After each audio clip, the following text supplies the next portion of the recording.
200 miles south of modern Cairo, on the eastern bank of the Nile, there is a long curve of empty desert. It is bordered on one side by the river and on the other by a low semicircle of pale limestone cliffs. There are no villages here, only a few scattered modern farmhouses on the floodplain. The wind moves across the sand in long, silent, slow lines. It is the kind of place that seems, on the surface, like nothing has ever happened. But if you walk out from the river toward the cliffs, in the cool of the early morning, you will see things in the ground. A line of stones, the foundation of a wall. A faint rectangle, where a courtyard once was. A fragment of painted plaster, no larger than your hand, the color of lapis lazuli and faded gold. You are standing in a city. It was built, in a place where no city had ever been, in the years after 1350 before the Common Era. It was inhabited for perhaps 15 years. Then it was abandoned, and the man who built it was erased from history so thoroughly that, for 3,000 years, no one knew it had ever existed. His name was Akhenaten. The city he built was called Akhenaten, the horizon of the sun. We now call it, after the local Arabic name for the area, Amarna. This is the story of the strangest pharaoh of ancient Egypt. To understand what Akhenaten did, you have to understand the Egypt he was born into. It was an Egypt at its absolute peak. His father, Amenhotep III, had ruled for 38 years over a Nile valley richer than at any other point in its long history. The granaries were full. The army was strong. The temples were ancient and immensely wealthy. The priests of Amun were furious. The bureaucracy was unsettled. The army was confused. The common people of Egypt, who had worshipped the old gods in their household shrines and at their village festivals all their lives, were perhaps simply quiet about it. There is little record of public dissent. There is also very little evidence, when you look at the houses of ordinary Egyptians excavated from this period, that any of them stopped worshipping the old gods in private. Akhenaten was, by this point in his reign, no longer interested in compromise. He decided to build a new capital, in a place where no city had ever stood, dedicated entirely to the Aten. He decided to build it from nothing. And he decided to do it in 5 years. The site he chose was the empty curve of desert 200 miles north of Thebes, between the river and the cliffs. There was no existing town there. There were no resident priests, no entrenched institutions, no ancient temples that had to be respected or torn down. There was only sand. He named the new city Akhenaten, the horizon of the sun. And then he built it. 40,000 workers, perhaps more, were moved to the site. Quarries were opened. Mud brick factories were established along the river banks. Roads were laid. Temples were planned. Within 5 years, where there had been nothing, there was a working capital of perhaps 30,000 people. There were royal palaces. There were administrative quarters. There were workers' villages. There were vast open courtyards for sun worship, with no roofs, because the Aten did not require a roof to be present. There were vegetable gardens. There were workshops, where sculptors and goldsmiths produced an entirely new style of Egyptian art, a style softer, more naturalistic, more intimate than anything that had come before. The royal family lived in this city. Akhenaten. Nefertiti. Their 6 daughters. A young boy who would become famous, later, as Tutankhamun, though at this point he was still being called Tutankhaten, the living image of the Aten. The family was depicted in carvings as no Egyptian royal family had ever been depicted before. They were shown kissing, holding their daughters, eating meals together, mourning, openly, when one of the daughters died. The famous painted limestone bust of Nefertiti, the one now in Berlin, with the high blue crown and the perfect cheekbones, was found in a sculptor's workshop in Akhenaten, in a heap of plaster dust, where it had been left when the city was abandoned. Outside the city, the empire began to slip. We know this because of a remarkable archive of correspondence that was found at Amarna in 1887, when a peasant woman was digging for fertilizer in the ruins and pulled up the first of what would eventually be over 300 clay tablets, written in Akkadian cuneiform, the diplomatic language of the Late Bronze Age. These tablets, known to scholars as the Amarna letters, are the diplomatic correspondence between Akhenaten and the other kings and city-states of the eastern Mediterranean. There are letters from the king of Babylon, complaining that Egypt is not sending enough gold. There are letters from the king of Mitanni, asking for help against the rising power of the Hittites. There are desperate, increasingly frantic letters from the governors of Egyptian-controlled cities in Canaan and Syria, reporting that local warlords are attacking them, that the population is starving, that they have not received the soldiers or supplies they have requested for years. There is, in particular, a series of letters from a man named Ribhada, the governor of Byblos, on the Lebanese coast. He writes again and again. He writes that his city is surrounded. He writes that his food is running out.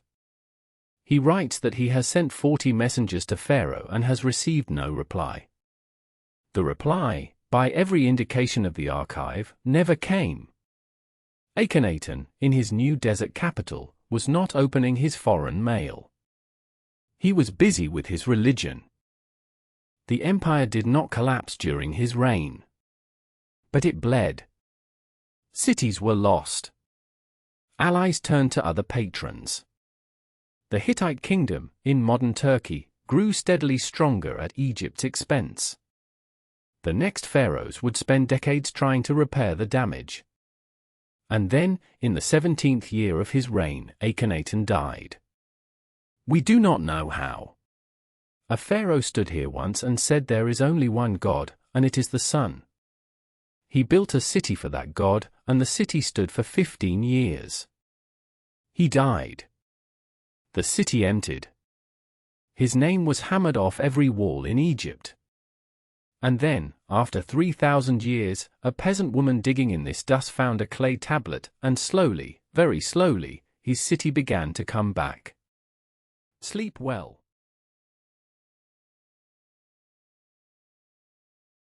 There is a sentence in Herodotus that is so famous, and so beautiful, that 2,500 years after he wrote it, the United States Postal Service had part of it carved over the entrance of its main office in New York. The sentence is this: neither snow, nor rain, nor heat, compare, for context, the speeds available to other ancient peoples. A Greek herald on foot might cover 30 miles a day. A Roman cursus publicus, after Augustus, could manage 50 miles a day on a horse with brakes. A medieval European royal message, in the 14th century, might still take 3 weeks to cross a country that the Persians could cross in one. The Persian messenger system was the fastest communication network in the world, and it would remain so for over 1,000 years. We have a few stories of how it actually felt. Herodotus tells one. The Persian admiral Xerxes, after his defeat at the Battle of Salamis in 480 before the Common Era, sent a courier home with the news of the disaster. The courier rode the royal road. The grief that the news caused, when it reached the Persian capital, is the subject of the play The Persians, written by the Greek playwright Aeschylus, who had himself fought at Salamis. The play imagines the moment the messenger arrives. The wailing of the women. The breaking of the queen's robes. The Greeks, in other words, knew exactly how the system worked. They had seen its results. They had even seen, on occasion, the messengers themselves galloping along the road when Greek travelers visited the Eastern Empire. Xenophon, the Greek mercenary who in 401 before the Common Era marched his army of 10,000 Greek soldiers across the Persian Empire and back home again, describes the road in his book The Anabasis. He notes the regular stations. He notes the speed of the king's couriers. he notes, with a soldier's professional admiration, that the Persians could mobilize reinforcements from one end of their empire to the other in a few weeks, a feat the Greeks themselves, divided into small quarreling city-states, could never have managed. When Alexander the Great invaded the Persian Empire in 334 before the Common Era, he used the Royal Road himself. The infrastructure was excellent. The fact that the system had once worked for the Persians, and now worked for him, was one of the reasons Alexander's conquest of the Persian Empire took so little time. He simply moved into the existing network and used it. The road continued to operate, in modified forms, for a long time after the fall of Persia. The Seleucids, the Greek successors to Alexander in the east, kept it up. The Parthians, who took over from the Seleucids, kept it up. The Romans extended it westward, integrating its eastern stations into the Roman cursus publicus, the imperial post. By the early centuries of the Common Era, you could write a letter in Rome and have it delivered, by hand, in the city of Anch on the Mediterranean coast of Syria, in about 2 weeks. A letter from Anch could then continue along the old Persian road into Mesopotamia and to the Iranian highlands. The road structure persisted into the medieval world. The Arab Caliphate, after the 7th century conquests, kept large stretches of it running. So did the Byzantines. So, in some sections, did the Mongols and the Timurid Empire. What ended it, finally, was a different technology. As maritime trade routes grew, particularly with the development of large ocean-going ships in the early modern period, the overland route became less important. The Great Silk Road that had once moved goods and information from the Mediterranean to China was slowly replaced by sea lanes around Africa and across the Indian Ocean. By the 1800s, when British and German archaeologists first began surveying the route on the ground, the Great Persian Road was no longer a continuous thoroughfare. It was a series of dirt tracks, often paralleled by modern roads in the same valleys, with the old paved stretches surviving only in places where no later road had needed to pass. You can walk parts of it, today. In the highlands of central Turkey, near the modern city of Yozgat, there is a stretch of the ancient paved road still visible, weaving across pasture land where local farmers graze their sheep. The flagstones are large. The drainage channels on either side are choked with grass. There is nothing to indicate, on any kind of sign, that this is the place where the messengers of Darius I once rode at full gallop, carrying the king's seal in their pouches. There are pieces of the road in the foothills of the Zagros Mountains in Iran. There are stations identifiable by their distinctive square outlines, half buried under millennia of erosion, in the deserts of Mesopotamia. There is one of the great gates of Sardes, where the western end of the road came in from the high country, now standing in a quiet meadow near a modern Turkish village. The American Postal Service got the quotation right and the source wrong. The men Herodotus was describing were not postmen. They were imperial messengers, racing the news of victories and defeats across an empire that no longer exists. But the spirit of the line is not wrong. There is something about the image, riders, in fresh teams, never stopping, day and night, across 2,500 kilometers of mountain and plain, that has stuck in human memory. A message, in the ancient world, could travel faster than a man could walk in 3 months. It could travel in 7 days. It could travel through snow, and rain, and heat, and darkness of night. That, more than anything Darius's armies ever did, was the achievement that kept his empire whole. Sleep well.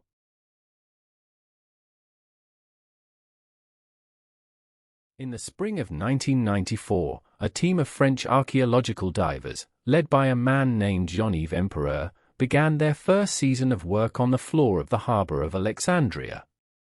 The harbor is shallow and warm and very full of mud. Visibility is poor. The currents are strange. And on the seabed, in scattered patches across an area of perhaps 2.5 hectares, the divers found stones. Enormous stones. Carved granite. Polished pink limestone.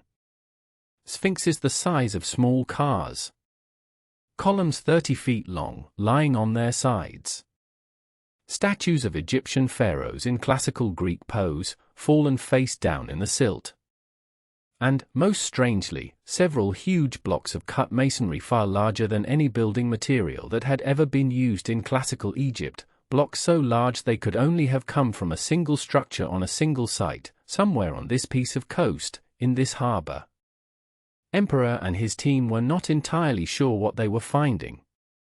But as the survey progressed across the seasons of the late 1990s, the pattern of the debris field began to make sense. It was a building. The building was lying in the water exactly where, 21 centuries earlier, it had stood on a small island just outside the great harbor of Ptolemaic Alexandria. The Greeks had called it the Pharos. The Romans had called it the Pharos. To the modern world, it is known as the Lighthouse of Alexandria.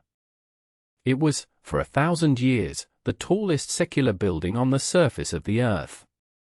It was one of the 7 wonders of the ancient world. And it had fallen, slowly, in stages, over the centuries, into the water beneath it. Most of it was still there. The lighthouse was the project of the first 2 Ptolemaic kings of Egypt. Ptolemy I, who had taken Egypt after the death of Alexander, had begun the construction sometime around 290 before the Common Era. His son, Ptolemy II Philadelphus, completed it about 20 years later. The architect was a Greek named Sostratus of Cnidus. It was built on the small low island of Pharos, just off the Alexandrian coast, which gave the building its name. The island was connected to the city by a causeway about 1 kilometer long, called the Heptastadion, which created the 2 great harbors of Alexandria, one to the east, one to the west. The lighthouse stood at the tip of the island, the easternmost point, the place a ship sailing in from the open Mediterranean would see first. It had 3 sections. The lower part was a square tower, 60 meters tall, with massive walls of cut granite, faced in white limestone. The middle section was an octagonal tower, another 30 meters or so. The upper section was a cylindrical tower, with a lamp room at its top, perhaps another 10 or 15 meters. The total height, from the seabed at the base of the foundations to the tip of the statue that crowned the upper drum, was somewhere between 100 and 120 meters. For comparison, the Great Pyramid of Giza, in the same period, was about 140 meters tall.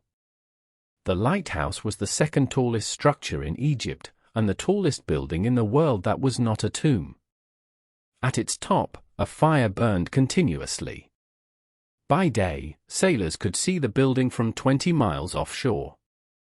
By night, the light was visible from much further, some sources say 50 miles, though this is probably an exaggeration of the optical reality.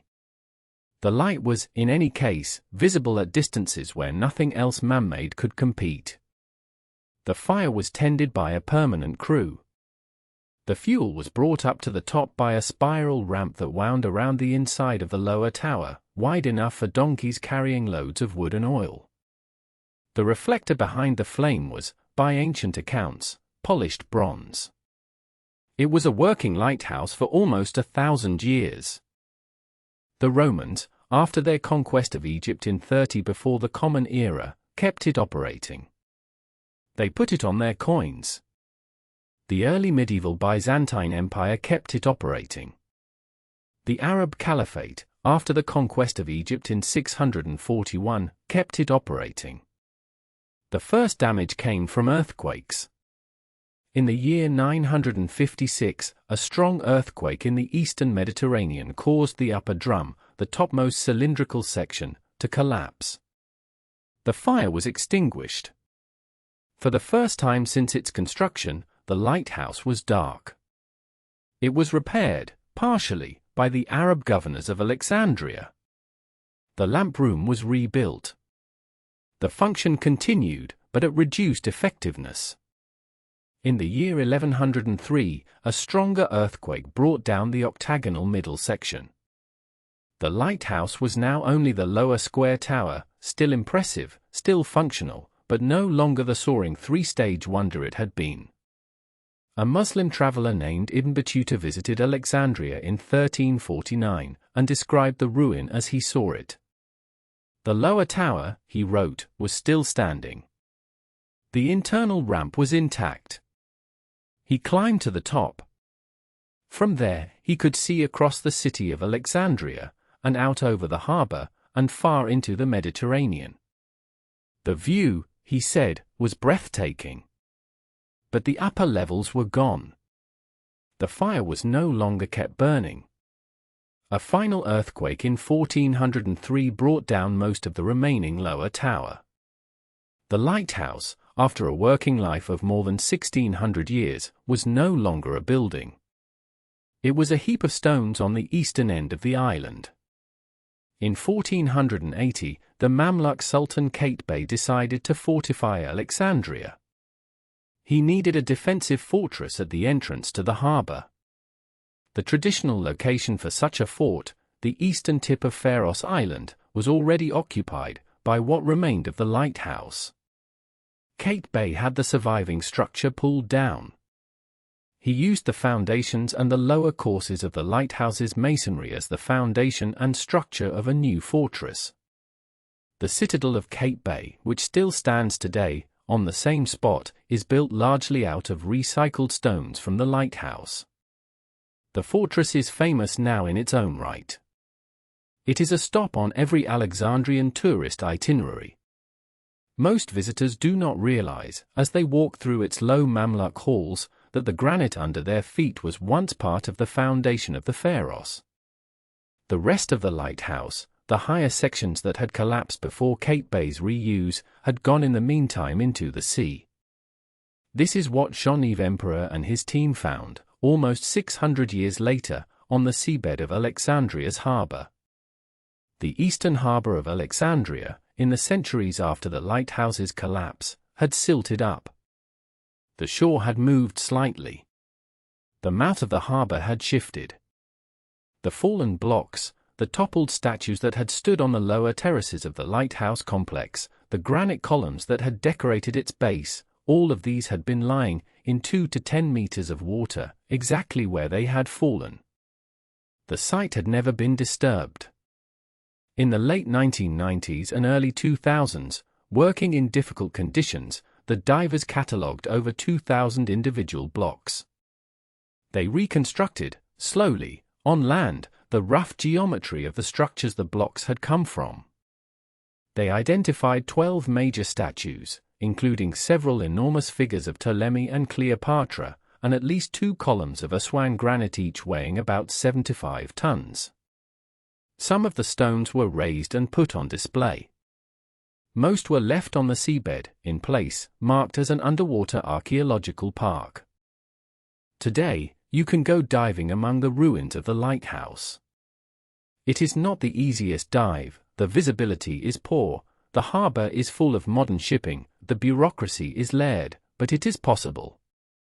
You can swim above the foundations of the world's first major lighthouse. You can put your hand on a granite block that may once have been a step inside the ramp that the donkeys climbed every day for 1,000 years carrying oil for the fire. The light went out, finally, in 956. The middle tower fell in 1103. The lower tower came down in 1403. The Mamluks built a fortress on the ruins in 1480. The remaining underwater material was found in 1994. It is, in the end, a slow and unspectacular history. The lighthouse did not burn in a single night. It did not vanish. It came apart, piece by piece, over 600 years, after working for 1600 years before that. It was a very good lighthouse. When it was new, in 270 before the Common Era, the fire on its top could be seen by sailors 20 miles out at sea. It was, by every measure that mattered to the people who used it, a beacon. It told them where the entrance to the harbor was. It told them that they were almost home. If you stand on the eastern wall of the citadel of Cape Bay today, in the late afternoon, when the light is golden over the modern city of Alexandria and the fishing boats are coming in, you can imagine, if you let yourself, the fire that used to burn somewhere above you in the air. The light that traveled across the dark Mediterranean for 1300 years. The light that sailors from Crete and Cyprus and Tyre and Carthage and Rome and Constantinople and Cordoba all steered for, in the evenings, when their navigation was uncertain, and they needed to know where the shore was. The lighthouse is not, exactly, gone. It is in the harbour beneath your feet, and it is built into the walls behind you, and it is in the memory of the place itself. Sleep well.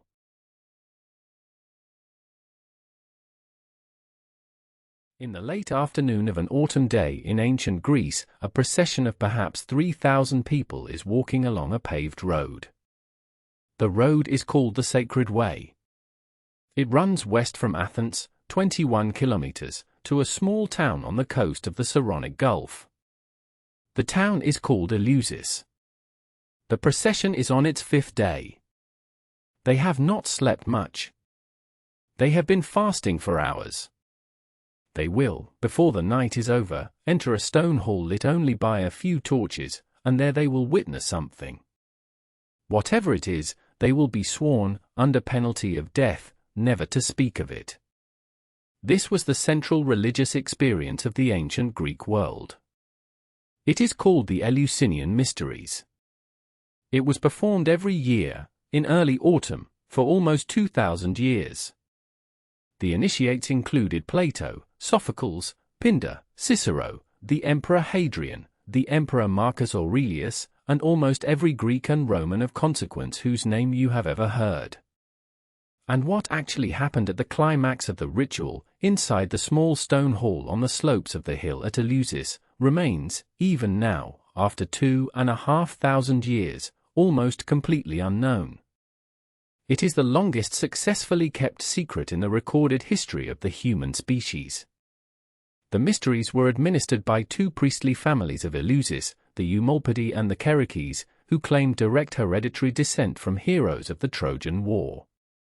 They had been performing the ritual, by their own account, since the Bronze Age.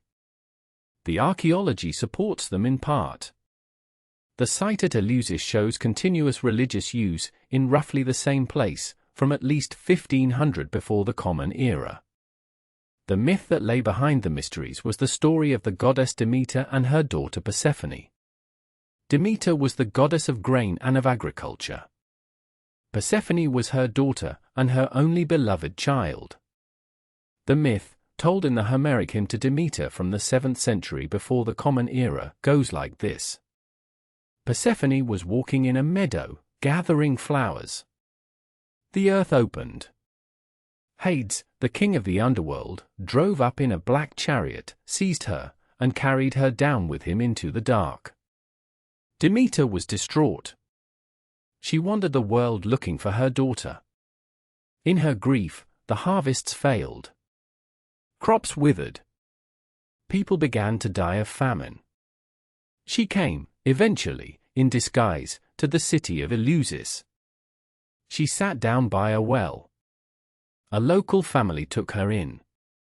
She rewarded their kindness by teaching them, in confidence, the rituals that, when performed, would make the harvests succeed again. She also, the myth says, gave them a glimpse of what would happen when they themselves died, so that they would not be afraid. This is the central promise of the mysteries. The promise was not exactly of immortality, but of something close to it. The initiate, having seen what Demeter showed at Eleusis, would not fear death, because they had been shown that there was something more. Eventually, Demeter forced the gods to compromise. Persephone would spend half the year underground with Hades, and half the year on the surface with her mother. When she was below, Demeter mourned and the world was winter. When she was above, the world was summer.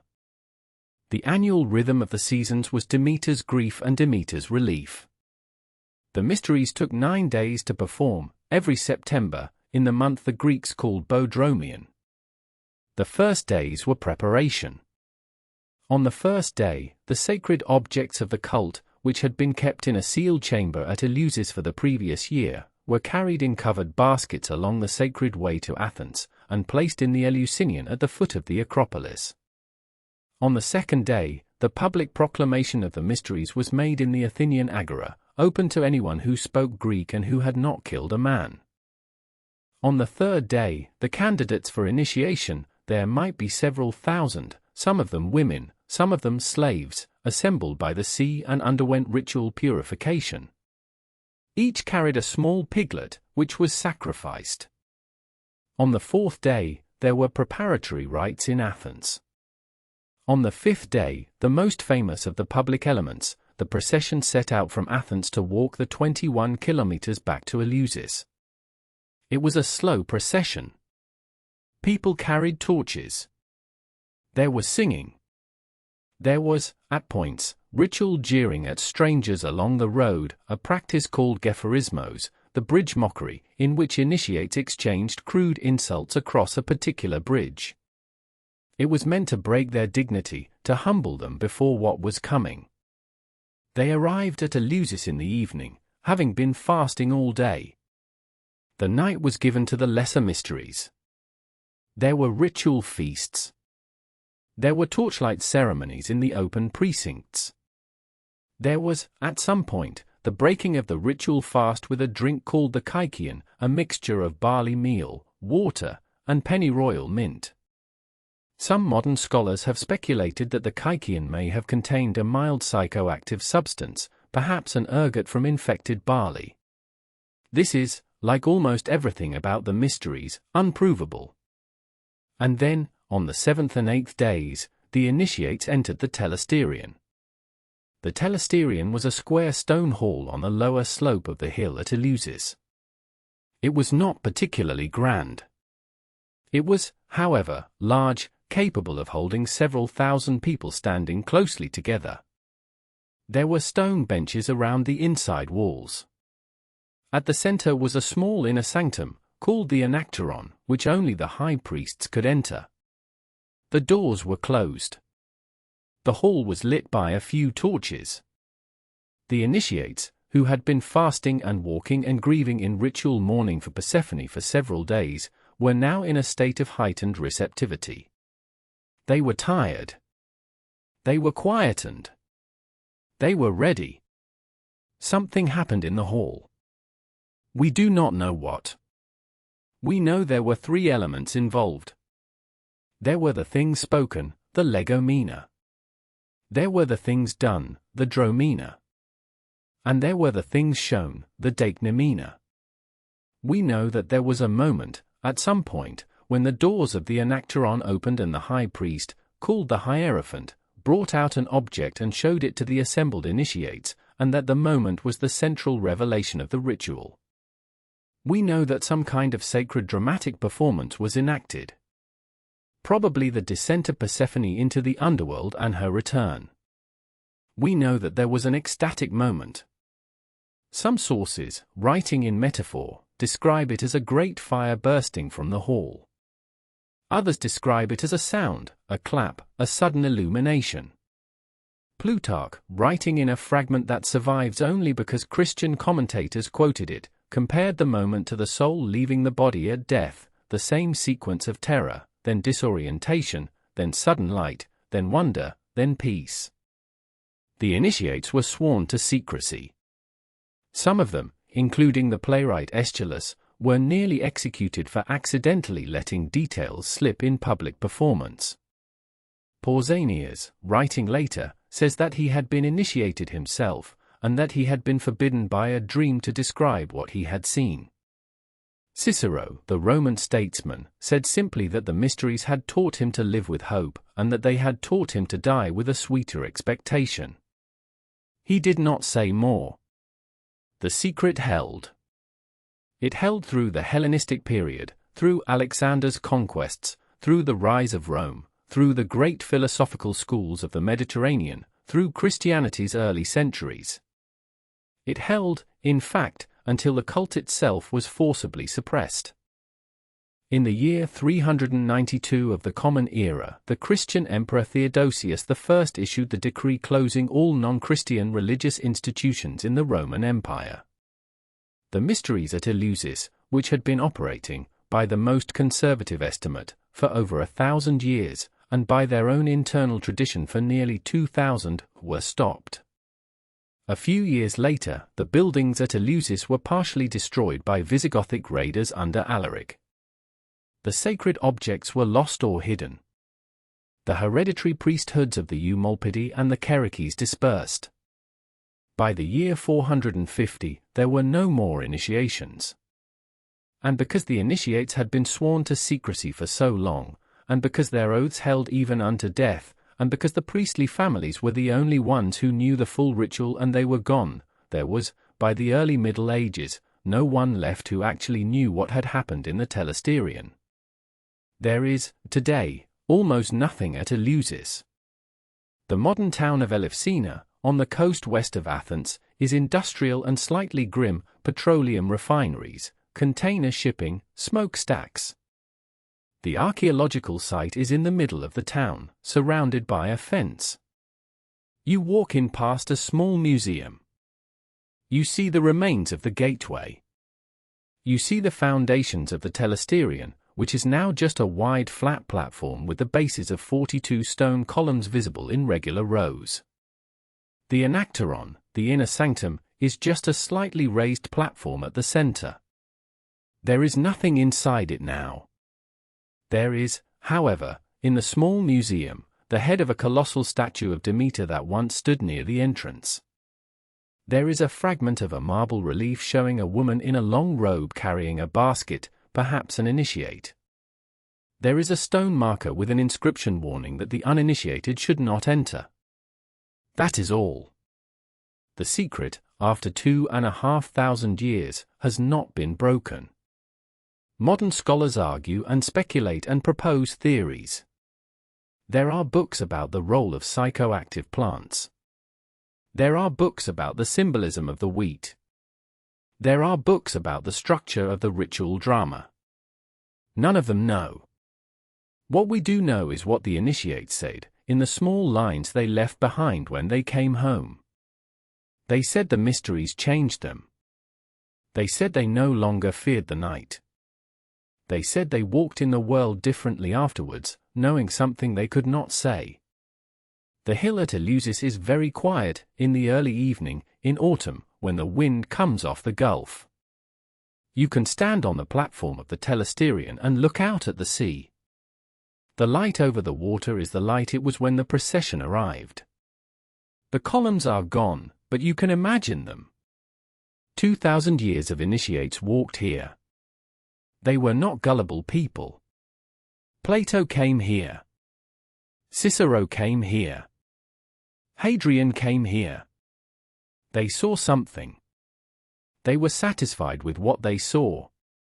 They never said what it was. Sleep well.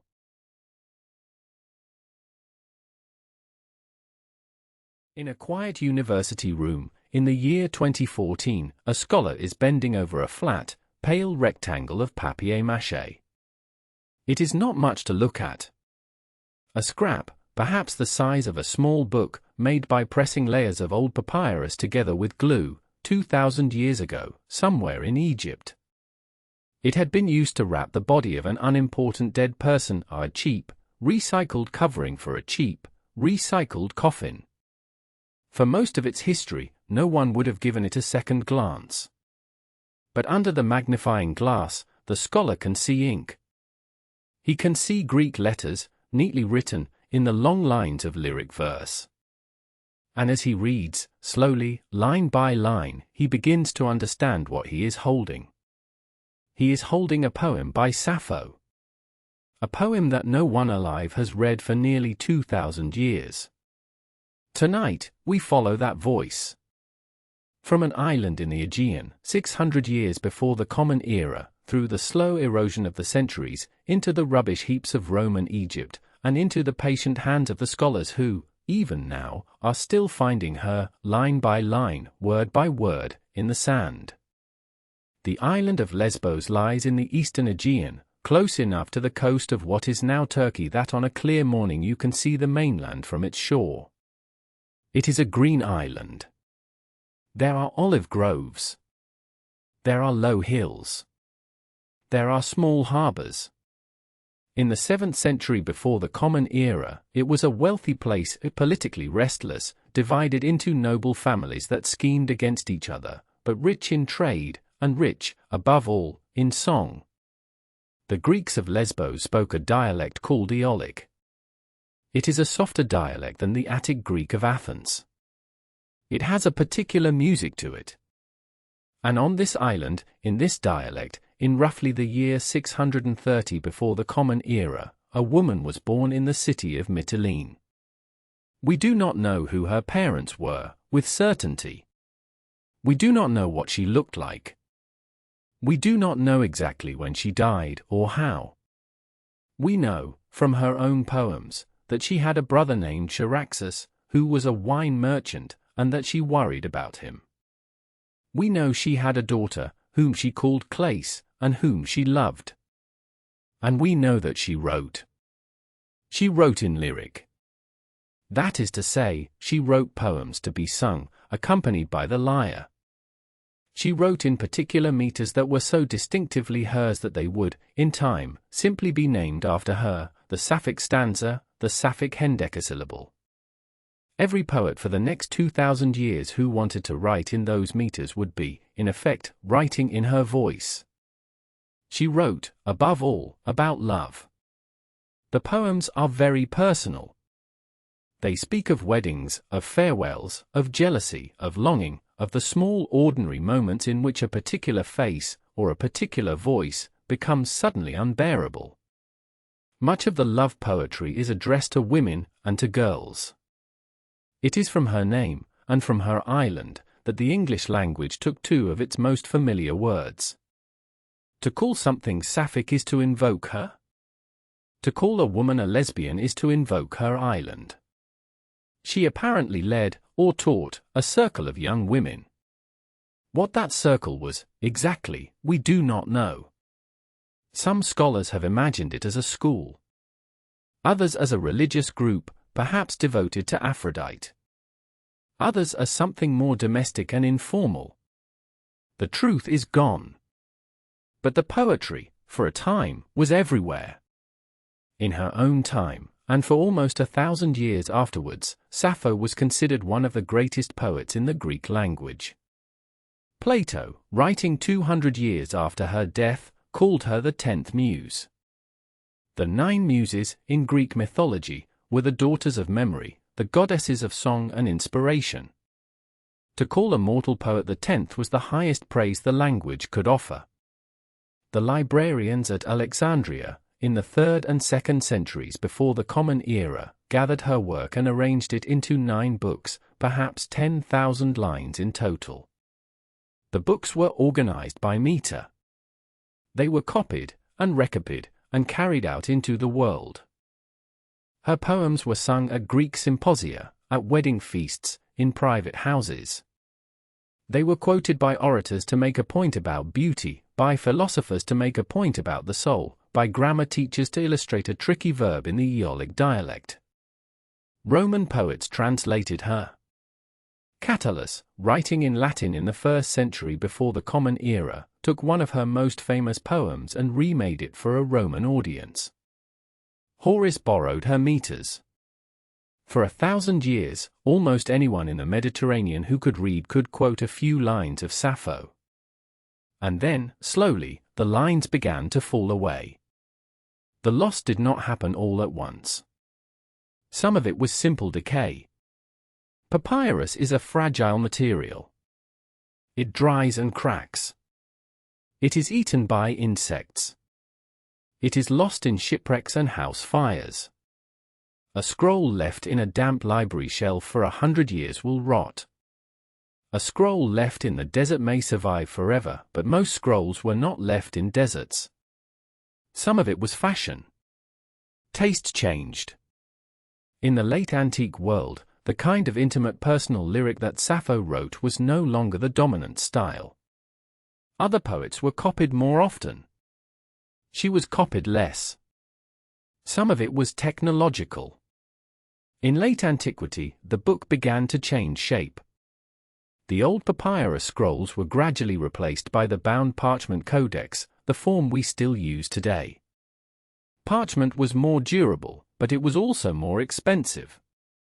To move a text from scroll to codex required somebody, somewhere, to decide that the text was worth copying. Many texts were not chosen. Many texts simply did not make the crossing. Sappho, often, was not chosen. And some of the loss was deliberate. There are accounts, old, hard to verify, perhaps exaggerated, of book burnings by ecclesiastical authorities in the 4th and again in the 11th centuries. The early Christian church, in some of its moods, was uneasy with pagan poetry. It was especially uneasy with love poetry. And it was particularly uneasy with love poetry that did not fit its idea of what love should be. How much of Sappho was actually burned, and how much simply faded by neglect, we cannot now know. The result was the same. By the early Middle Ages, a poet who had once filled 9 books, and who had been sung in every Greek city for 1,000 years, had almost entirely disappeared. By the early Renaissance, when scholars in Italy began to rediscover the Greek classics, they found of Sappho almost nothing. A single complete poem, addressed to the goddess Aphrodite, preserved by an ancient critic who happened to quote it whole as an example of good style. A handful of stanzas. A scattering of single lines, embedded in the works of other writers, who had quoted her in passing to illustrate a meter, or a word, or a grammatical point. That was, for many centuries, all of Sappho there was. One complete poem. A few stanzas. The rest, silence. And then, at the very end of the 19th century, 2 young Englishmen in Egypt began to dig in a rubbish dump. Their names were Bernard Grenfell and Arthur Hunt. They were Oxford classicists, and they had heard that the dry sand of the Egyptian desert sometimes preserved ancient papyri perfectly, that anything thrown out into the desert in the time of the Romans might still be lying there, waiting. The site they chose was a low mound about 120 miles south of Cairo, beside the ruins of a Greek-Egyptian city called Oxyrhynchus. The city had been prosperous in the Roman period. It had been abandoned in late antiquity. Its inhabitants, for centuries, had thrown their household waste, broken pots, scraps of cloth, used papyrus, into the desert at the edge of town. The sand had covered it. The sand had preserved it. Grenfell and Hunt began to dig in January of 1897. What they found exceeded anything they had imagined. Tens of thousands of papyrus fragments. Tax receipts. Shopping lists. Private letters. Marriage contracts. Bits of plays by Sophocles and Euripides that had been thought lost forever. Lost works of Aristotle. Fragments of a Christian gospel. And, scattered among these, in small uneven scraps, Sappho. A column of verse, here. Half a stanza, there. The end of a poem whose beginning was gone. The beginning of a poem whose end was gone. A single word, in her unmistakable dialect and meter, on a scrap the size of a fingernail. Over the following decades, the Oxyrhynchus papyri were sorted, catalogued, photographed, and edited. The work has gone on, in fact, for more than a century. It is still going on now. There are still uncatalogued boxes in the basements of the Egypt Exploration Society in London, and in libraries in Oxford and elsewhere. New fragments of Sappho continue, every so often, to emerge. And then, in 2014, came the cartonnage. Cartonnage is the ancient Egyptian equivalent of papier-mâché.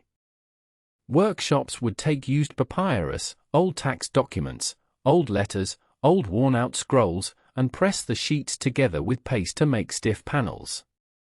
The panels were used as cheap mummy masks, or as cheap coffin coverings, for people who could not afford anything better.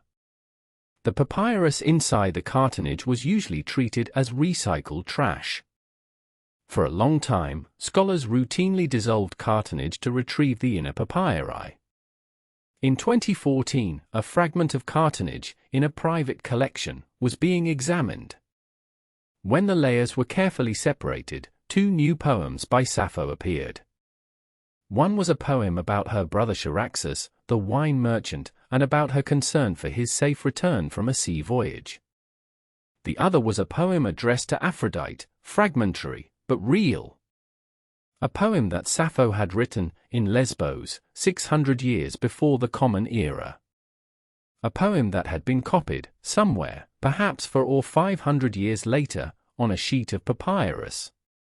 A poem that had then been thrown away, recycled into the cheap covering of an unknown Egyptian's coffin. A poem that had then lain underground for nearly 2,000 years. A poem that became, in 2014, a voice we could hear again. It is strange when you sit with it. A great poet, perhaps the greatest lyric poet of the ancient Greek world, wrote her work and saw it sung in her own lifetime. For 1,000 years afterwards, that work was loved. And then, slowly, almost all of it was lost. Lost to damp, to fashion, to disapproval, to a quiet failure to recopy. And then, almost 2,000 years after the loss began, the voice started coming back. Not all at once. Not in great recovered books. But in scraps. In single stanzas. In single lines. In single words. Pulled out of the rubbish of Oxyrhynchus, out of the recycled wrappings of forgotten dead Egyptians, out of the margins of grammar books written by men who never thought of her as anything but a footnote. What we have of her now is still very small. 1 complete poem. 3 or 4 nearly complete. Several hundred fragments, most of them only a line or 2 long. A few words in isolation, bright, honey-voiced, desire. But the fragments are very fine. There is a line that translates, simply, I am not someone who keeps anger near her. There is a line that says someone, I tell you, will remember us in another time. There is a line, on a torn scrap, that reads only as long as you wish. It is a strange way for a great voice to survive. It is, in a sense, the way most great voices have survived, partially, by accident, by chance, by the patient labor of strangers in dry desert places. But Sappho's case is extreme. The body of work is mostly gone. The woman herself is almost entirely gone. What we have is a few hundred small lights, separated by long black distances. And yet, when you read them, even now, even through the translation, even through the gaps, something arrives. A particular intelligence. A particular tenderness. A particular way of noticing what it feels like to be alive when you love someone, and they are far away, and the evening is coming on. That voice should have died. It very nearly did. And it is still here. Coming, line by line, out of the sand. If you've enjoyed this story, you can subscribe. More like this, next week. Sleep well.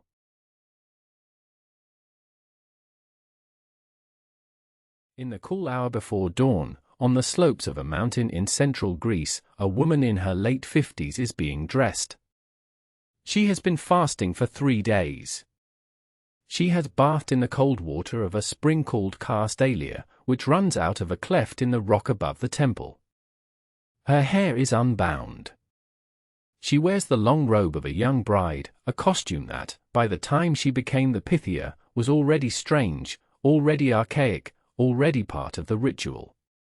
She is led by 2 priests, in silence, into the inner part of the temple of Apollo. The smell of bay laurel is everywhere, burned on small braziers, woven into wreaths, chewed by the priests for purification. Beneath the laurel, beneath the smoke, is something else. A faint sweetness in the air. a smell that does not quite belong to any plant. It rises, on certain days, from a fissure in the rock under the floor of the chamber. She is helped onto a bronze tripod that has been set above the fissure. She is given a sprig of laurel to hold. The priests withdraw to a small antechamber, where they will wait for the consultants, the kings and generals and ordinary men who have come, sometimes from the other side of the known world, to ask the god a question. She breathes in. This is the Pythia of Delphi.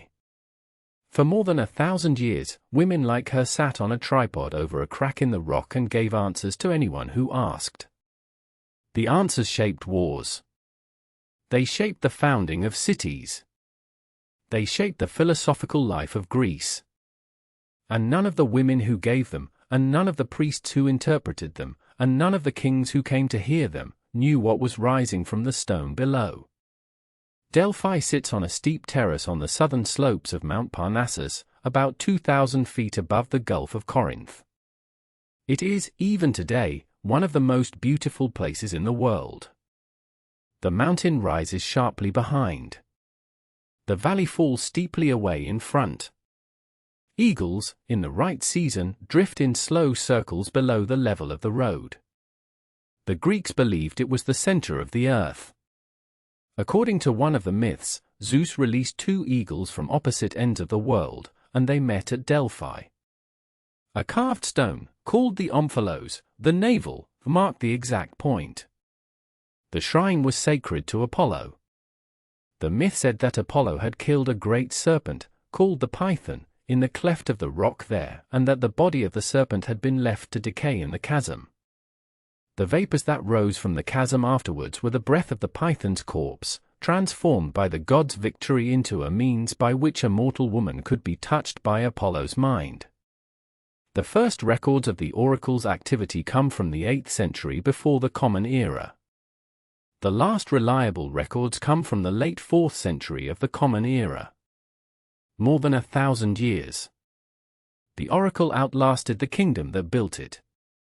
It outlasted the Persian Empire. It outlasted Alexander. It outlasted the Roman Republic. It outlasted, for some of its history, even Rome itself.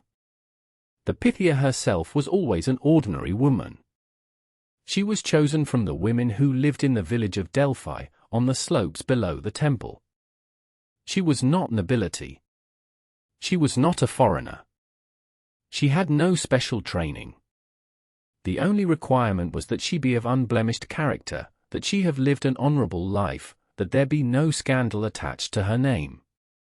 In the earliest centuries, the Pythia could be quite young. By the later period of the shrine, after an incident in which a younger Pythia was reportedly assaulted by a consultant, the rule was changed. The Pythia would, from then on, be a woman over the age of 50.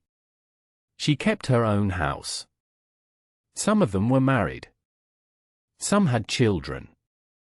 When the oracle was not in session, she lived as any other woman of the village lived. She wove. She drew water. She tended fires. She bought oil in the market. But on the 7th day of certain months, Apollo's days, she rose before dawn, fasted, bathed in the Castalian spring, and was led into the temple. She would do this, for some Pythias, for 30 or 40 years. In the shrine's busiest centuries, the 6th and 5th centuries before the Common Era, when half the cities of Greece sent embassies every year, there were sometimes 2 or 3 Pythias in rotation, so that the questions could be answered without the woman herself collapsing from exhaustion. The ritual of consultation was strict. A consultant, whether a king or a farmer, first paid a fee. He then sacrificed a goat. The goat was sprinkled with cold water. If the goat shivered, the god was willing to answer that day. If the goat did not shiver, the consultation was postponed. The consultant submitted his question. Sometimes he wrote it on a small lead tablet. Sometimes he gave it to a priest, who carried it into the inner chamber. The Pythia, on her tripod above the fissure, would receive the question. She would breathe. she would, after a time, begin to speak. Her speech was sometimes lucid. Sometimes it was fragmentary. Sometimes, according to Plutarch, who served as a priest at Delphi for many years in the 2nd century of the Common Era, she would simply moan, or sing, or fall silent for long stretches. The priests, in the antechamber, listened. They wrote down what she said. They shaped it, in many cases, into formal verse, into hexameters, the meter of Homer, and they gave the verses to the consultant as the answer of the god. The verses were often ambiguous. Famously so. In about 560 before the Common Era, Croesus, the king of Lydia, the wealthiest king in the world, sent ambassadors to Delphi. He was contemplating war against the rising power of Persia, and he wanted divine confirmation. He asked the oracle what would happen if he crossed the river Halys, which divided his kingdom from the Persians. The oracle replied, if Croesus crossed the Halys, a great empire would fall. Croesus crossed. The empire that fell was his own. In the year 480 before the Common Era, the Athenians, with the Persian army marching towards their city, sent envoys to Delphi. The oracle's first response was so terrifying, predicting fire, slaughter, and ruin, that the envoys begged for a second hearing. The second response told them that, when all else was lost, Zeus would grant the Athenians a wooden wall that would not fall. The Athenians argued about it for days. Some said the wooden wall meant the old thorn hedge around the Acropolis, and that they should stay and defend the city. Others said it meant the ships of the fleet. The general Themistocles persuaded the assembly that it was the fleet. The Athenians abandoned their city to the Persians, who burned it, and met the Persian navy in the narrow waters off the island of Salamis. They destroyed it there. The course of Greek history turned on the interpretation of that single phrase. A few decades later, a young Athenian named Chaerephon, a friend of the philosopher Socrates, asked the oracle whether there was anyone in Greece wiser than Socrates. The Pythia replied that there was no one wiser. Socrates, when Chaerephon told him, was disturbed. He spent the rest of his life, and lost his life, eventually, for it, testing the oracle's answer by interrogating every man in Athens who claimed to be wise. Philip II of Macedon consulted Delphi. Alexander consulted Delphi. Nearly every Greek city, before founding a colony or beginning a war or building a temple, sent envoys. For 1,000 years, the most important decisions in the Greek world were filtered, in some way, through a woman in her 50s, sitting on a bronze tripod, breathing the air that came up from the rock. After the shrine declined, in late antiquity, the story of the vapors came to seem like myth. The Christian writers of the 4th and 5th centuries dismissed the oracle as fraud or demonic possession. The medieval world, when it remembered Delphi at all, remembered it as a fable. And when archaeologists first excavated the temple at Delphi at the end of the 19th century, they could find no chasm beneath the floor of the inner sanctum. There was no fissure. There were no vapors.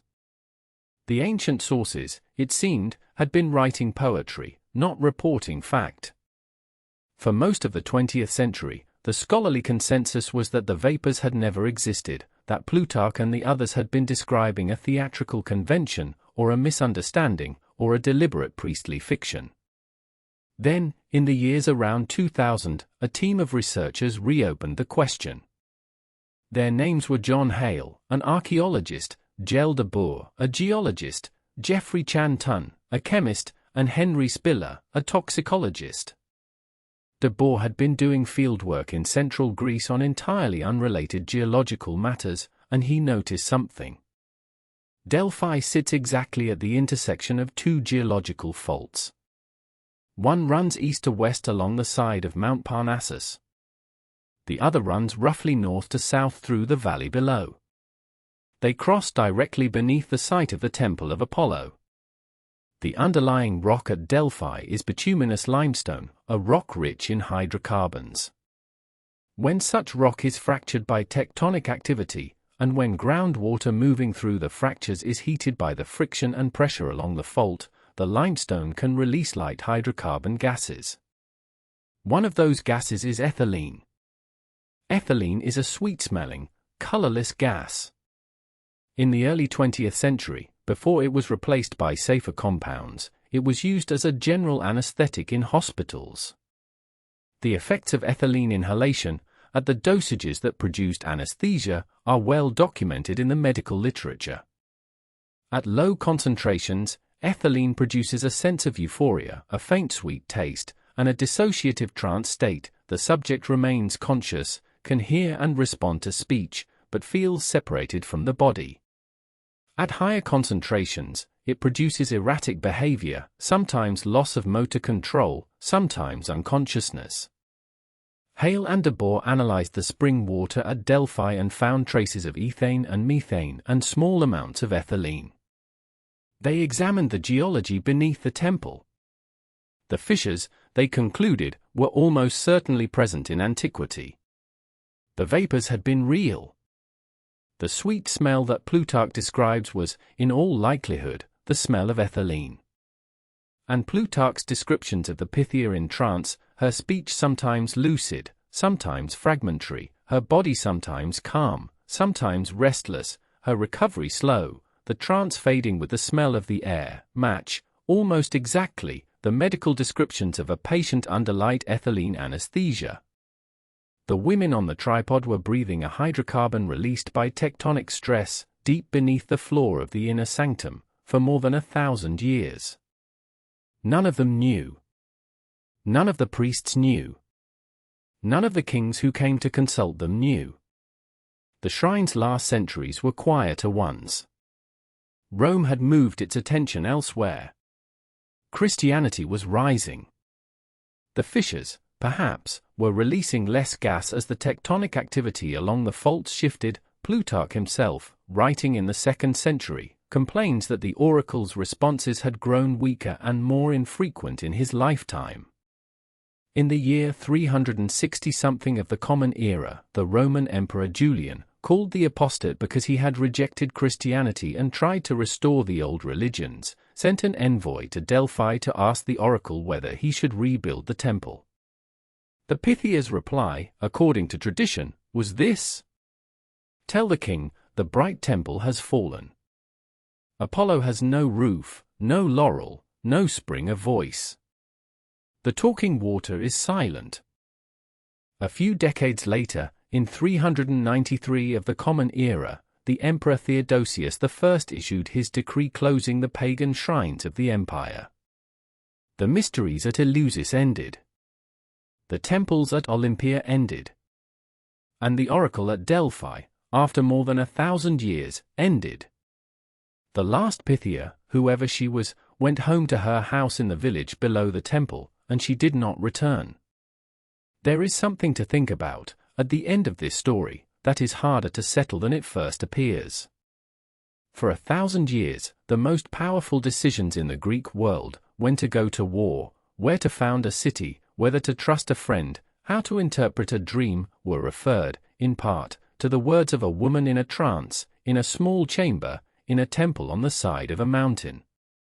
The trance was caused by a gas that none of them could name, rising from a crack in a rock that none of them could see. If you said, today, that geological fortune produced 1,000 years of religious and political decisions in an entire civilization, you would sound like a cynic.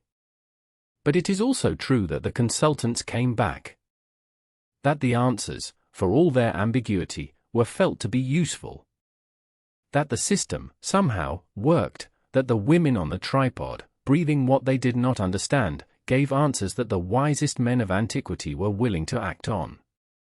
Whether what spoke through them was a god, or a gas, or some accidental and beautiful collaboration between the two, is not, in the end, a question history can settle. What we can say is this.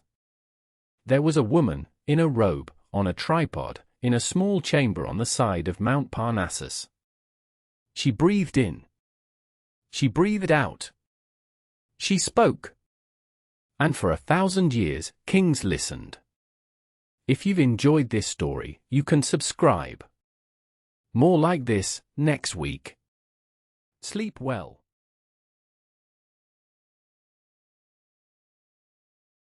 It begins on a clear August morning in the year 79 of the Common Era with a slight tremor.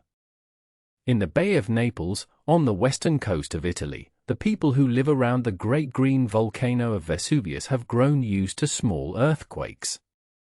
There was a serious one 17 years before. In 62, it brought down temples and aqueducts, and the rebuilding work is, in places, still ongoing. There have been minor ones since. The earth here moves. The people are not afraid. In the town of Pompeii, on the southern slope of the volcano, a baker is already at work in his ovens.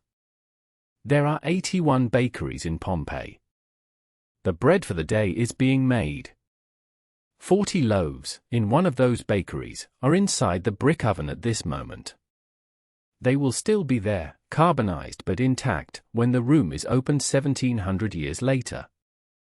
In the next town along the coast, Herculaneum, fishermen are mending their nets in the harbor. In the smaller villa towns of Oplontis and Stabiae, slaves are sweeping the painted floors of seaside houses owned by wealthy Roman families on summer holiday. It is the 24th of August, in the late morning. Or possibly the 24th of October, the manuscripts of the eyewitness account preserve both dates and modern scholars are still arguing about which is correct. Either way, it is the last morning of all these places. The eyewitness, by good fortune of history, was a 17-year-old boy named Gaius Plinius Caecilius Secundus, the man we now call Pliny the Younger. He was staying that summer with his uncle, the elder Pliny, at the naval base of Misenum, on the northern shore of the Bay of Naples. The elder Pliny was an admiral of the Roman fleet, but he was also a writer, a naturalist, a relentless collector of facts. He had written a 37-volume encyclopedia of natural history. He was, when the eruption began, working on something else in his garden, taking notes on a wax tablet. About 1 in the afternoon, Pliny's mother saw it first and told him to come and look. A strange cloud rose from the direction of the southern shore. Pliny the Younger, writing about it many years later in a letter to the historian Tacitus, described the cloud like this. It rose, he said, in the shape of an umbrella pine. A long trunk of dark column lifting straight into the sky, and at the top spreading out into branches. White in some places. Patchy with dirt and ash in others. He could see, even from 20 miles away across the bay, that material was rising and falling within the column. He did not yet know what he was looking at. No one did. There was no word in Latin or in Greek for this. The eruption of Vesuvius in 79 was the first time in Roman history that the volcano had erupted within memory. The locals did not even know the mountain was volcanic. It was, to them, simply a green pleasant mountain on which they grew vines. The elder Pliny, the natural historian, was immediately fascinated. He ordered a fast boat. He intended to sail across the bay to get a better look. Before he had even left the harbor, a message arrived from a woman named Rectina, who had a villa on the shore directly beneath the eruption. She was begging for rescue. The roads inland had been cut off by falling pumice. The only way out was by sea. The elder Pliny changed his expedition. He ordered the entire fleet to launch. He would, he said, attempt to evacuate the coast. He invited his nephew to come with him. The nephew declined, saying he had homework. It was, Pliny the Younger noted with some embarrassment in his later letter, a sensible refusal. The fleet rowed south. By mid-afternoon, the column had risen to perhaps 30 kilometers into the upper atmosphere. The wind, which was blowing from the northwest, had begun to carry the ash and pumice south and east. The first material was falling on Pompeii. It was not yet dangerous. It was, in fact, almost gentle. Little pebbles of light white pumice, like puffed grains of rice, the size of a small pea, drifting down in millions from a black sky. The people of Pompeii went up onto their flat roofs to sweep them off as they accumulated. They put cushions on their heads, tied with cloths, to keep the pumice from stinging their scalps. They did not, mostly, leave. They thought, reasonably enough, that the cloud would pass, that the eruption would die down, that they could clean up afterwards.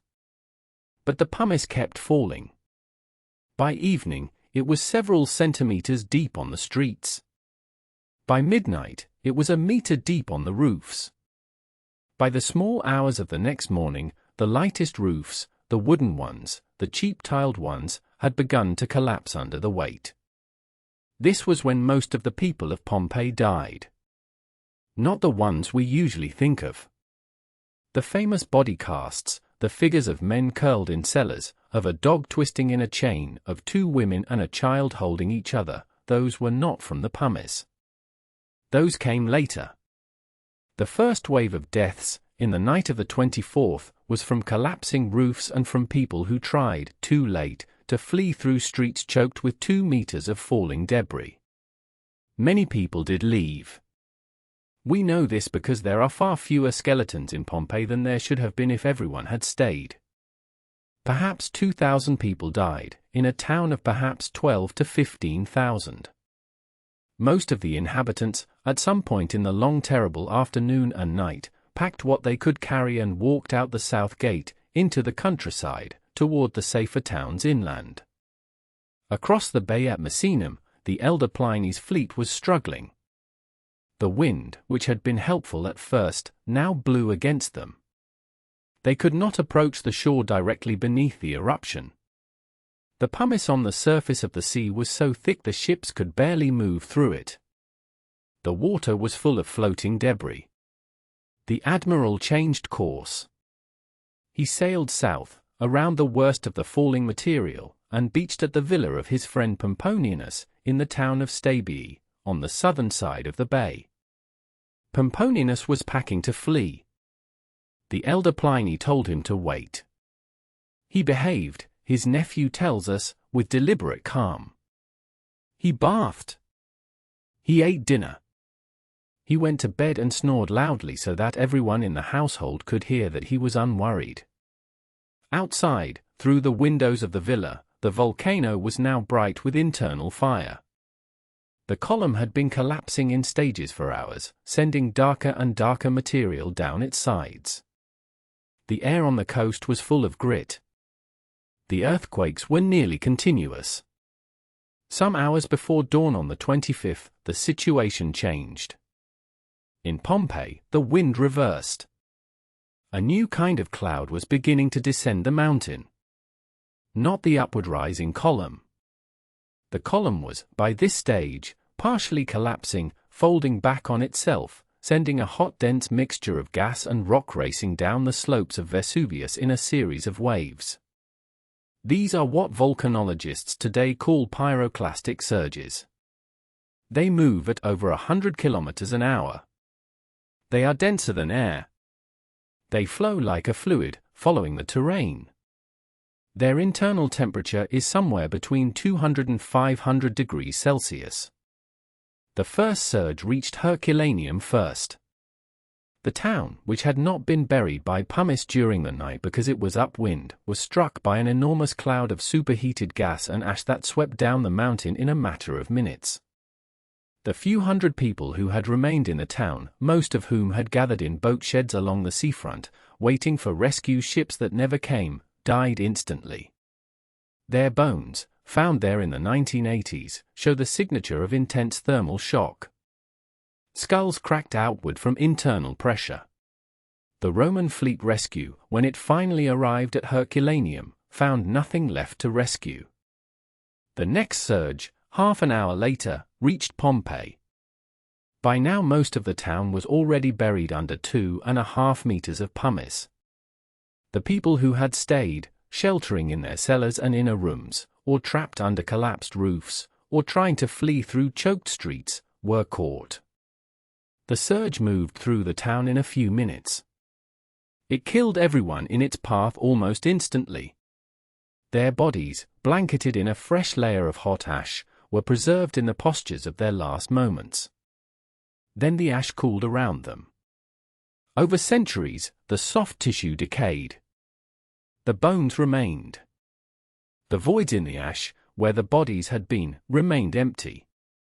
When the archaeologists in the 19th century began to find these voids, an Italian named Giuseppe Fiorelli realized what they were and what could be done with them. He started pouring plaster into the voids before excavating around them. When the plaster set and the surrounding ash was carefully chipped away, what came out were full body casts of the dead. Children clinging to their parents. A man with his cloak held to his face. A pregnant woman on her side. A dog, in a doorway, still chained to a wall, twisting against its restraint. We know what they looked like in their last moments because the eruption made plaster molds of them. By dawn on the 25th, the elder Pliny was dead too. His nephew records the story carefully. The admiral had risen at first light, intending to evaluate whether the fleet could now sail. He walked down to the beach with 2 slaves to support him. The air was bad. He was already, perhaps, ill from breathing the fumes for many hours. He collapsed onto a sail that had been spread on the sand. He could not get up. The fumes overcame him. By the time the survivors of the rescue party gathered to leave, the elder Pliny was dead, apparently of a heart attack or of asphyxia, exact cause uncertain, his body found on the beach 2 days later when the ash had cooled. He was 55 years old. He had been writing his encyclopedia almost continuously for 30 years. He had filled, by his nephew's count, 160 wax notebooks during his life. His nephew the younger Pliny, 18 miles away in Misenum, lived through the next several days in a thick rain of ash, with periodic earthquakes, and finally fled inland with his mother. He survived. He wrote, eventually, the only detailed eyewitness account that has come down to us, 2 letters to Tacitus, written almost 30 years after the event, addressed to a friend who wanted accurate information for the history he was writing. Without those letters, we would not know, in any detail, what happened. Pompeii lay under several meters of compacted ash for 1700 years. The first official excavations began in 1748, under the patronage of the King of Naples. Since then, the site has been worked, almost continuously, by every generation of European and Italian archaeologists. About 2/3 of the buried town has now been uncovered. About 1/3 remains, even now, beneath the ground. What has been found is the most complete portrait of daily life in any Roman town in existence. The graffiti are still on the walls. The election slogans, the love poems, the rude jokes, the price lists. The brothel, with its painted price menu of services. The baths. The temples. The amphitheater, where the locals had once had a famous riot with the people of the neighboring town of Nuceria, which the emperor responded to by banning gladiatorial games in Pompeii for 10 years. The 40 carbonized loaves of bread are now in the National Archaeological Museum in Naples. They are slightly smaller than they were on the morning they were baked. They are dark brown. You can still see the baker's stamps pressed into the top of each loaf, identifying which baker had made them and for which household. The food was for breakfast on the 25th of August. Or the 25th of October. Either way. If you walk in Pompeii today, in the cool of an early morning before the tour buses arrive, you can stand on a paved Roman street with the deep wheel ruts still visible in the stone. You can look up at Vesuvius. The mountain has a new shape, now, its top half having been blown away in the eruption of 79. But it is still there. It is still green. It is still beautiful. In the small museum at the site, there are the body casts. They are not the easiest thing to look at. Some of them are children. Some are entire families. Some are slaves in collars. They are not, exactly, the people themselves. There are no bones inside most of them. They are the empty spaces where bodies used to be, filled with plaster, and the plaster shape is the shape of the person at the moment they died. If you look long enough at any of them, you can almost see the umbrella pine cloud above their heads, and the pumice in their hair, and the bath that no one had quite finished drawing, and the bread that someone had just put in the oven, and the cushion tied with a cloth to keep their heads safe from the falling sky. Sleep well.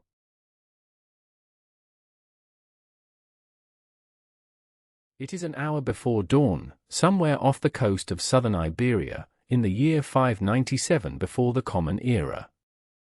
A small wooden ship is moving east through a heavy fog. Her single square sail is loose. Her oars are out. The men on her deck have not seen land in 9 days. They are thin. Their water is bad. Their cedar planks are encrusted with salt and barnacles. Their hull rides low under the weight of 3 years of accumulated repairs. They have been sailing for almost 3 years. 3 years earlier, they left the Red Sea, bearing south along the coast of Africa, on the orders of a pharaoh who wanted to know if the world had an end. They have traveled further than any people on earth had traveled before. They have rounded a great cape where the wind blew cold and the stars were strange. For months, the noonday sun stood on the wrong side of the sky, on their right hand, as they sailed west. And now, in this hour before dawn, the fog opens for a moment. The lookout points. Ahead, 2 grey shapes rise out of the water. A great rock on the left. A great rock on the right. Between them, a narrow gate. The Pillars of Hercules. They are home. Tonight, the story of a people whose ships went past the edge of the known world, and whose memory of that world was almost completely erased. The Pillars of Hercules were the ancient name for the 2 promontories that flank the Strait of Gibraltar. On the European side, the great limestone mass we now call the Rock of Gibraltar. On the African side, either Jebel Musa, in modern Morocco, or Monte Hacho, at Ceuta. Geologists believe they were once a single ridge, sundered by water in some distant age. In Greek myth, Hercules placed them in their positions during the 10th of his 12 labors, when he traveled to the western edge of the world. According to one tradition, he set them there as a warning. According to another, he wrenched them apart with his own hands, opening a passage that had never existed before. A motto came later to be attached to them, in the Latin of the Roman world that eventually rose up around their shores. 2 words. Non plus ultra. Nothing further beyond. For most of antiquity, the Mediterranean ended here. Beyond the Pillars was the outer sea, what we now call the Atlantic. It was a place of fog, and of strange tides, and of monsters. The currents at the strait itself were unpredictable, the winds were treacherous, and even the most experienced Greek sailors, for many centuries, would not pass through. The Greeks called this outer ocean the Sea of Atlas. They believed, in some accounts, that it had no further shore. To go past the Pillars was, in a literal sense, to leave the world. But there were other sailors who did not believe this. They came from a strip of coast on the eastern Mediterranean, perhaps 3,000 kilometers east of the Pillars, in what we now call Lebanon. They were the Phoenicians. The Phoenicians were not a unified state. They were a network of independent city-states, Tyre, Sidon, Byblos, Arwed, and others, clustered along a narrow coastal plain between the mountains of Lebanon and the sea. They had little arable land. They had no great army. What they had was timber, the cedars of the Lebanon, and a coastline made of natural harbors, and a willingness to sail. By the 12th century before the Common Era, while the rest of the Mediterranean was collapsing into the chaos historians call the Bronze Age collapse, the Phoenicians were quietly reinventing the sea. They built keeled ships. They learned to navigate by the stars. The constellation we now call Ursa Minor was called, by Greek sailors, the Phoenician star, because it was the Phoenicians who had taught them to steer by it. They developed the alphabet, 22 letters, no vowels, easy to learn, easy to write on a wax tablet or a potsherd. It was a merchant's alphabet built for keeping accounts. And they began to sail west. By the 11th century before Christ, Phoenician ships had reached the western Mediterranean. By around 1100 before the Common Era, 3 centuries before Rome was founded, 3 centuries before the Iliad was composed, they passed the Pillars of Hercules, and they founded a small trading post on the Atlantic coast of Iberia. They called it Gadia, the walled place. We call it Cadiz. It is, today, one of the oldest continuously inhabited cities in Western Europe. Gadia was a small island, then, in a sheltered bay just past the strait. Its first stones were laid by men who had sailed 3,000 kilometers from home. From Gadia, the Phoenicians sent ships further, into the unknown. They went for tin. Bronze, the metal of the age, was an alloy of copper and tin was rare. The 2 great tin sources of the ancient world were the mines of Cornwall, on the southwestern tip of Britain, and the mines of Brittany, in northwestern Gaul. The Phoenicians, sailing up the Atlantic coast of Iberia and across the Bay of Biscay, reached both. They went for silver. The sierras of southern Iberia were rich in it, and the Phoenicians of Gadia built mining colonies inland, smelting the ore and shipping the ingots back to Tyre. For 3 centuries, the Phoenician homeland was made wealthy on Iberian silver. They went for amber. The Baltic, far to the north, was the source of the world's finest amber.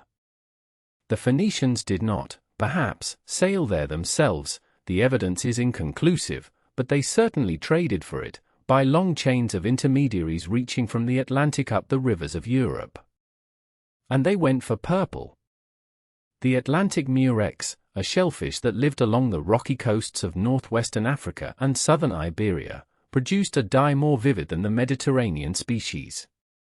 The Phoenician word for the dye was argiman. The Greeks, who bought it from them, called it phoenix.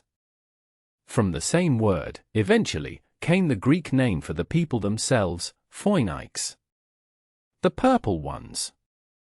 We know fragments of 2 specific voyages. The first was led by a man named Hanno. He was a Carthaginian, one of the descendants of the Phoenicians who had settled at Carthage in North Africa some centuries earlier. Around the year 500 before the Common Era, Hanno was given a fleet of 60 ships and a body of perhaps 30,000 settlers, and he sailed out through the Pillars of Hercules and turned south. He went down the west coast of Africa. He founded colonies as he went. He passed great rivers, the Senegal, perhaps, and certainly the Saloum. He passed islands. He came eventually, by his own account, to a coast where there were volcanoes. A great fire, he wrote, that seemed to reach the stars. He passed, on a small island, a group of creatures that his Berber interpreters called gorilli, wild, hairy, violent. We do not know what they were. Some scholars think chimpanzees.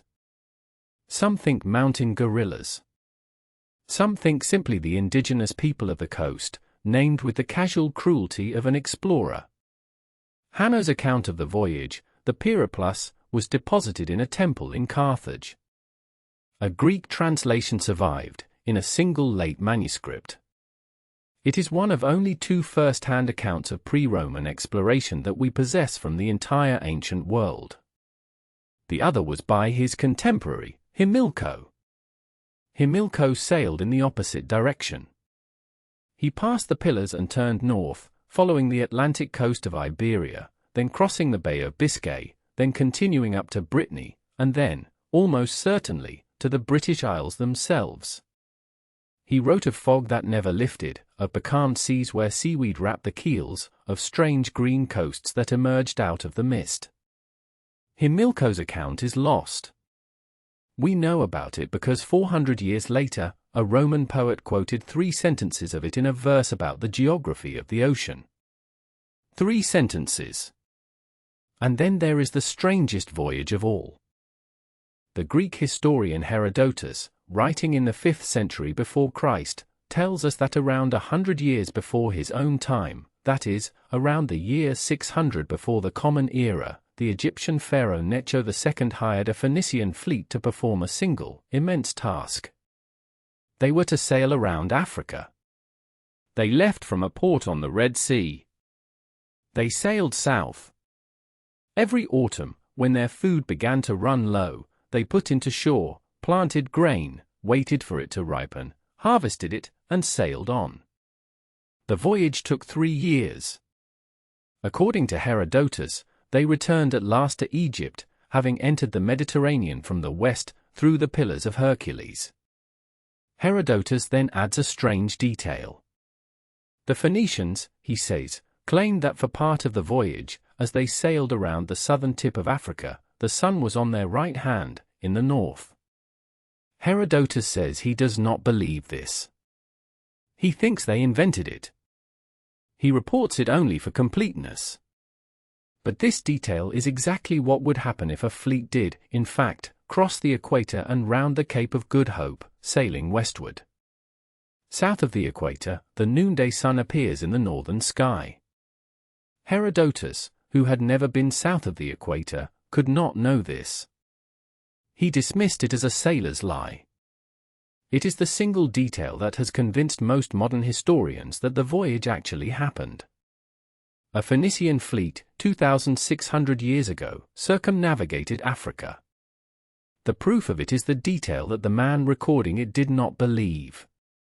The descendants of the Phoenicians, the Carthaginians, guarded all of this knowledge as a state secret. The routes to the Tin Islands. The currents off the African coast. The position of the trading colonies. The names of the local kings who were friendly, and the ones who were not. The seasons of the winds. The patterns of the tides. All of it was held within the Carthaginian Admiralty, and the Carthaginian Senate, and the Carthaginian priesthood. Sailors who returned from voyages were debriefed in secret. Maps were kept in locked chests. Foreign ships caught sailing past the pillars were sunk, and their crews thrown overboard. The Greek geographer Strabo, writing later, records a story of a Carthaginian captain who deliberately wrecked his own ship on a reef rather than let a Roman vessel that was following him learn the route to the Tin Islands. The captain was rescued by another Carthaginian ship, and the Carthaginian state reimbursed him in full for the loss of his cargo. This was the official policy. It was a 1,000-year vow of silence, maintained by an entire civilization, about 1,000 kilometers of ocean. In the year 146 before the Common Era, the city of Carthage was destroyed by Rome. The fires burned for 10 days. The libraries burned with them. The records of the Admiralty, the secret maps, the periploy of forgotten captains, the route logs of 3 centuries of Atlantic trade, all of it, almost all of it, was lost. A few fragments survived. The Romans, who had little interest in the Atlantic and who relied on overland routes to their northern territories, made some translations of Carthaginian agricultural treatises but neglected the maritime ones.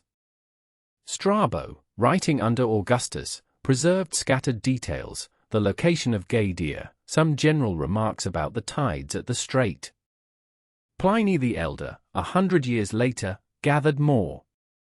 But the body of Phoenician and Carthaginian Atlantic knowledge, the accumulated charts and pilot books of 1,000 years of voyages, vanished into the ash of Carthage and was not recovered.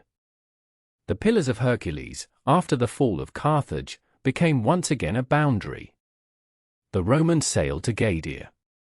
They sailed to Britain by the short crossing from northern Gaul. But the long Atlantic routes, south to the Senegal, north to the Baltic, around the Cape of Africa, were not attempted again, by anyone, for more than 1,500 years. Non plus ultra, the old motto had said. Nothing further beyond. It came true in the wrong direction. Not because the world ended at the Pillars, but because the people who knew that it did not had been silenced, and then killed, and then erased. When the Portuguese caravels of the 15th century at last began to push down the African coast again, under Henry the Navigator, and Bartholomew Diaz, and Vasco da Gama, they sailed past landmarks the Phoenicians had named, past river mouths the Phoenicians had charted, past volcanic peaks the Phoenicians had described in fragments their grandfathers had memorized. The Portuguese did not know. They believed they were the first. In a sense, they were. For the memory had been broken. The chain had been cut. 1,000 years of voyaging beyond the edge of the world had been kept secret in life by the men who made it, and lost in death by the empire that conquered them. What survived was carried only in the suspicions of a Greek historian who did not believe his own sources, and in 3 sentences of a Roman poem, and in the silence of a few stone walls at Cadiz that still faced the Atlantic. The Phoenicians never said what they had seen. Their oaths held. Their secrets were kept. And when their city burned, their secrets burned with them. We know, now, that they went. We know they crossed the equator. We know they reached the islands of Cornwall, the smoke of Cameroon, perhaps the shores of the Cape of Good Hope. We do not know what they thought when they got there. We do not know how they felt at night, on the deck of a small ship, when the stars they had grown up under had slipped below the horizon and new stars they had no names for had risen in their place. That part is gone. If you stand today at the mouth of the bay at Cadiz in the evening, and you look out west across the water, you can see the Atlantic. The horizon there is empty. The sea is the same sea that lapped at the first stones of Gaidia, 3,100 years ago. Somewhere out there, 3 years from the strait, the sun once stood on the wrong side of the sky for a fleet of Phoenician sailors who knew, and never told. If you've enjoyed this story, you can subscribe. More like this, next week. Sleep well.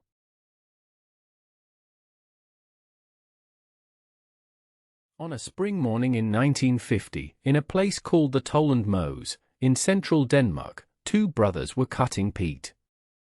They were brothers from a small farm. The peat in this bog had been cut for fuel for generations. It was slow, patient work, in the cool damp of a Danish May. The air smelt of wet earth and old leaves. At some point in the morning, one of the brothers drove his spade down into the dark turf, and felt it strike something soft. He cleared the peat away with his hands. And he found himself looking down into the face of a man. The man was lying on his side. His eyes were closed. His expression was calm. There was a leather rope around his neck. The brothers, certain that they had stumbled on a recent murder, walked back to the farmhouse and telephoned the police. The police came. So did a young archaeologist named Peter Wilhelm Glob. And it was Glob, kneeling in the peat that afternoon, who realized, slowly, that the man they were looking at had been killed not last winter. Not last year. Not in any year that anyone living could remember. He had been killed, by careful estimate, around 400 years before the birth of Christ. He had been lying there, in that bog, for 2,350 years. And he looked as though he had fallen asleep that morning. Tonight, we will travel into the peat bogs of northern Europe. We will meet the people preserved there. And we will sit, for a long quiet hour, with one of the strangest mysteries that the ancient world has left us. It is a mystery with more than 1,000 witnesses. And none of them has spoken in 2,000 years. Sit back. Breathe deeply. And let the centuries fold over you. To understand the bog bodies, you must first understand the bogs. A peat bog is a slow, patient creature. It begins as a shallow lake or a marsh, in a cool, wet climate, somewhere in the north. Plants grow. They die. They fall into the water. They do not rot. The water is acidic. It has almost no oxygen. The bacteria that would, in a normal pond, break things down, those bacteria cannot live here. So the dead plants gather. They press down on each other. They turn, over centuries, into peat. A layer of peat 1 meter thick may represent 1,000 years of slow burial. The same chemistry that preserves the plants will preserve, with astonishing fidelity, anything else that falls in. Skin, hair, fingernails, the contents of a stomach, the expression on a face. What it does not preserve, oddly, is bone. The acid that protects soft tissue slowly dissolves calcium. Many bog bodies, when they are recovered, have skin and hair and features as fresh as the day they died, and beneath that skin, almost no skeleton at all.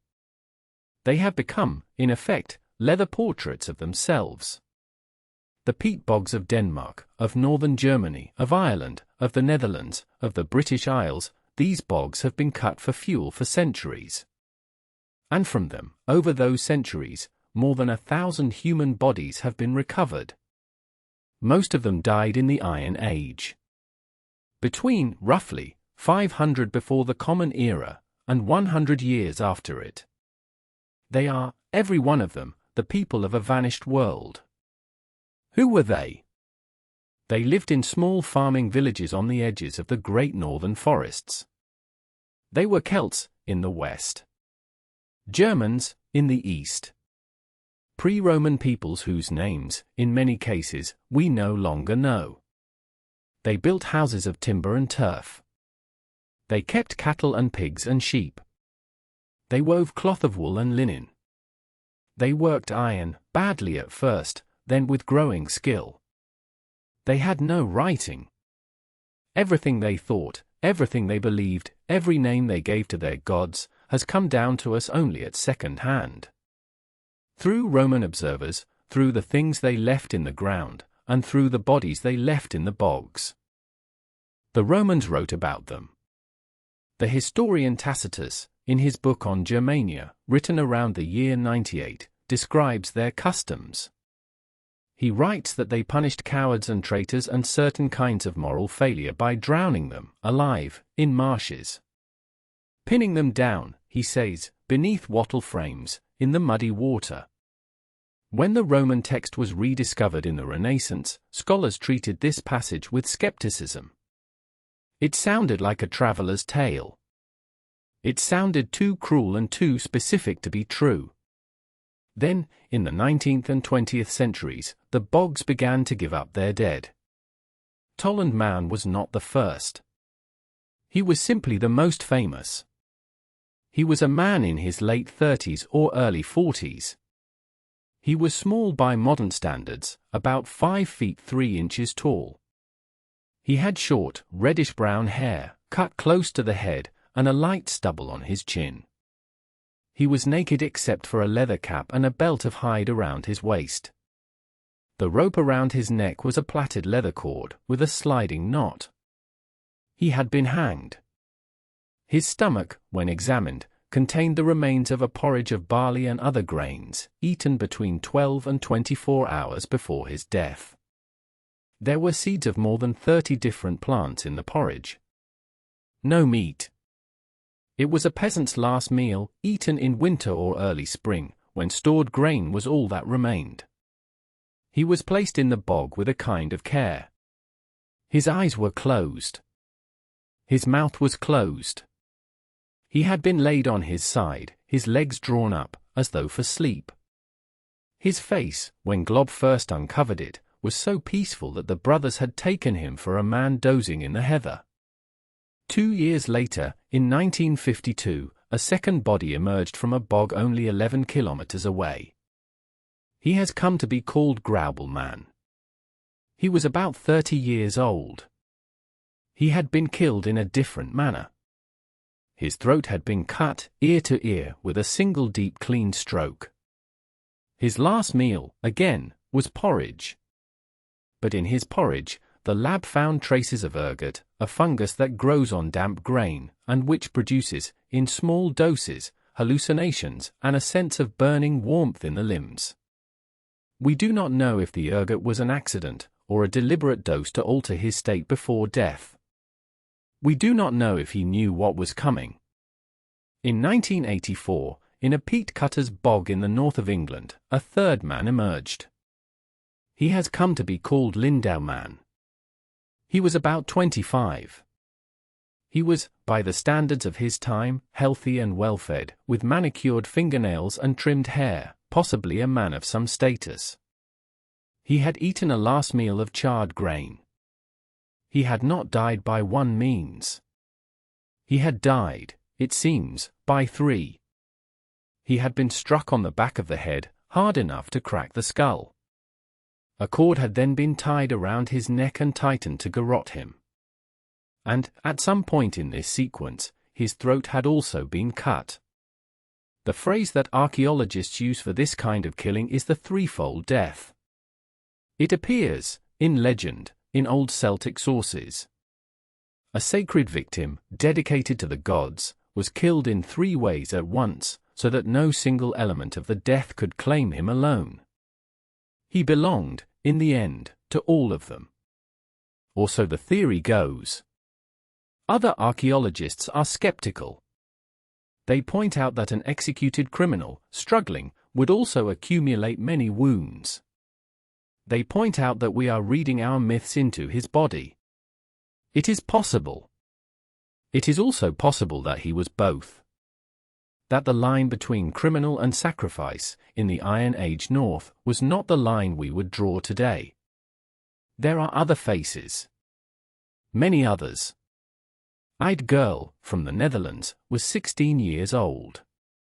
She was strangled with a woolen cord that was still tied around her neck. Half of her head had been shaved before her death. The right side cropped close to the scalp, the left side left long. We do not know why. Cashel-man, found in an Irish bog in 2011, is among the oldest known. He died around 2000 before the Common Era. 4,000 years ago. He was in his 20s. He had been beaten to death, and his back was broken. Modern science has now learned to read these bodies in ways that Glob, kneeling in the Toland bog in 1950, could only have dreamt of. Strontium isotopes from teeth tell us where a person grew up. Some of the bodies found in Denmark grew up not in Denmark, but somewhere further south. Perhaps captives, perhaps travelers, perhaps slaves. DNA tells us about family relationships. CT scans, performed without disturbing the body, map the inside of skulls and the position of organs. Pollen grains, caught in the hair, tell us the season of death. The picture that emerges is consistent. Most bog bodies were killed deliberately, often violently, often with more force than was needed.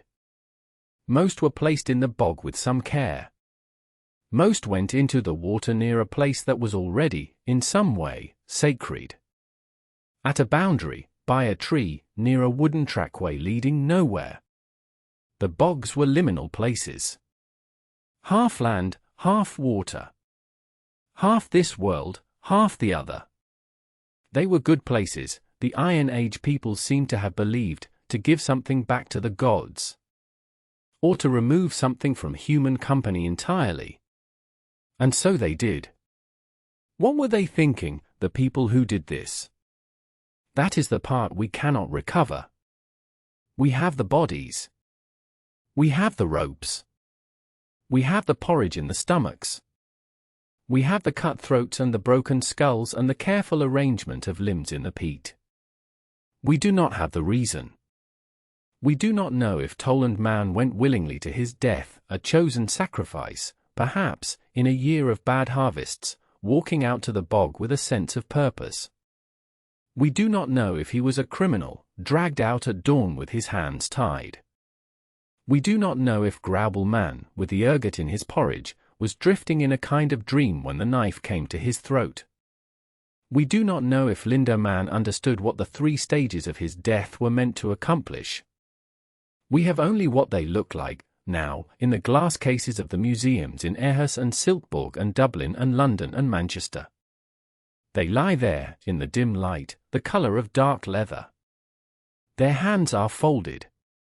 Their eyes are closed. Their faces, in many cases, are calm. There is one more part of the story, and it is a painful one. When Toland Man was first lifted out of the bog in 1950, the techniques to preserve him did not exist. The science of conserving waterlogged organic material, keeping a body that had survived 2 millennia from drying and crumbling once it met the air, was, in 1950, in its infancy. The Danish conservators worked carefully, slowly, with great love. They tried. But over the months and years after his recovery, much of his body shrank and darkened beyond saving. Only his head was successfully preserved, in something like the state in which it had been found. His head is what you see, today, in the museum at Silkeborg. The rest of him is a reconstruction, made later, in the position he was found. We almost lost him in the saving of him. The bodies recovered since have been better preserved. Techniques have improved. Polyethylene glycol, slow freeze-drying, careful chemical exchange. These are now standard. The bog bodies of the 21st century may, with luck, last for centuries in the museums. But Toland Man is, in a sense, twice gone. Once in the Iron Age, when his life was taken. And once again in the modern age, when most of his body could not be kept. What we have, in the glass case at Silkeborg, is his face. And the rope. 1,000 people. More. 1,000 people, deliberately killed, 2,000 years ago and more, by other people who believed they were doing something necessary. Or something sacred. Or something both. We will never know which. The peoples who killed them are gone. Their languages are gone, mostly. Their gods are gone. We have only names, and even those are uncertain. Whatever rite was being completed, whatever debt was being paid, whatever fear was being held at bay, it died with them, in the same forests and the same fields. What survived was the act, frozen in the peat. The cord. The barley. The slow, careful placing of the body, on its side, with its legs drawn up. And the face. So often, the face. If you go, today, to the museum at Silkeborg, you can stand in front of Toland Man. The room is kept dim. The case is small. You are very close to him. He is, if you stand there for any length of time, not quite what you expected. He is not horrifying. He is not even particularly sad. He has the look of a man who has been asleep for a very long time, and who is not, just yet, ready to be woken. The same is true of the others, in their own cities. Graubelman in Aarhus. Lindemann in London. Eyed Girl in Assen. They lie in their cases. The light is kept low. Visitors lower their voices, without being asked. There is a kind of dignity in it. A second life, that none of them chose, in glass. History gives us, sometimes, faces. We do not often see the faces of the dead from the deep past. We have their bones, in cabinets. We have their tools. We have, occasionally, a portrait carved or painted in stone. But to look down into the peat and see a man's eyelashes, to see the lines around the corner of his mouth, to see the stubble on his chin where he stopped shaving the day before his death, this is rarer than almost anything in archaeology. It is also harder. Because once you have seen the face, you cannot stop wondering about the person. You begin to imagine his last morning. The cold of the spring air. The porridge he ate. The walk to the bog, in company with others. The moment, whatever it was, when he understood what they had brought him there for. We do not know what he understood. We do not know what they understood. We have only what they left, lying on its side, with its eyes closed, in the dark water. 1,000 people. 1,000 last mornings. 1,000 silences. They lie now in glass cases, in quiet rooms, in the cities of northern Europe. The light is low. The visitors are few. And they are, still, after all of it, sleeping. If you've enjoyed this story, you can subscribe. More like this, next week. Sleep well.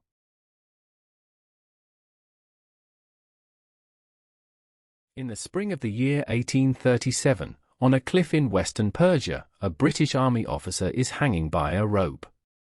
He is perhaps 100 meters above the road. Below him, the cliff falls sheer for nearly 300 feet. His boots are braced against the rock. In one hand, he holds a sheet of soft paper.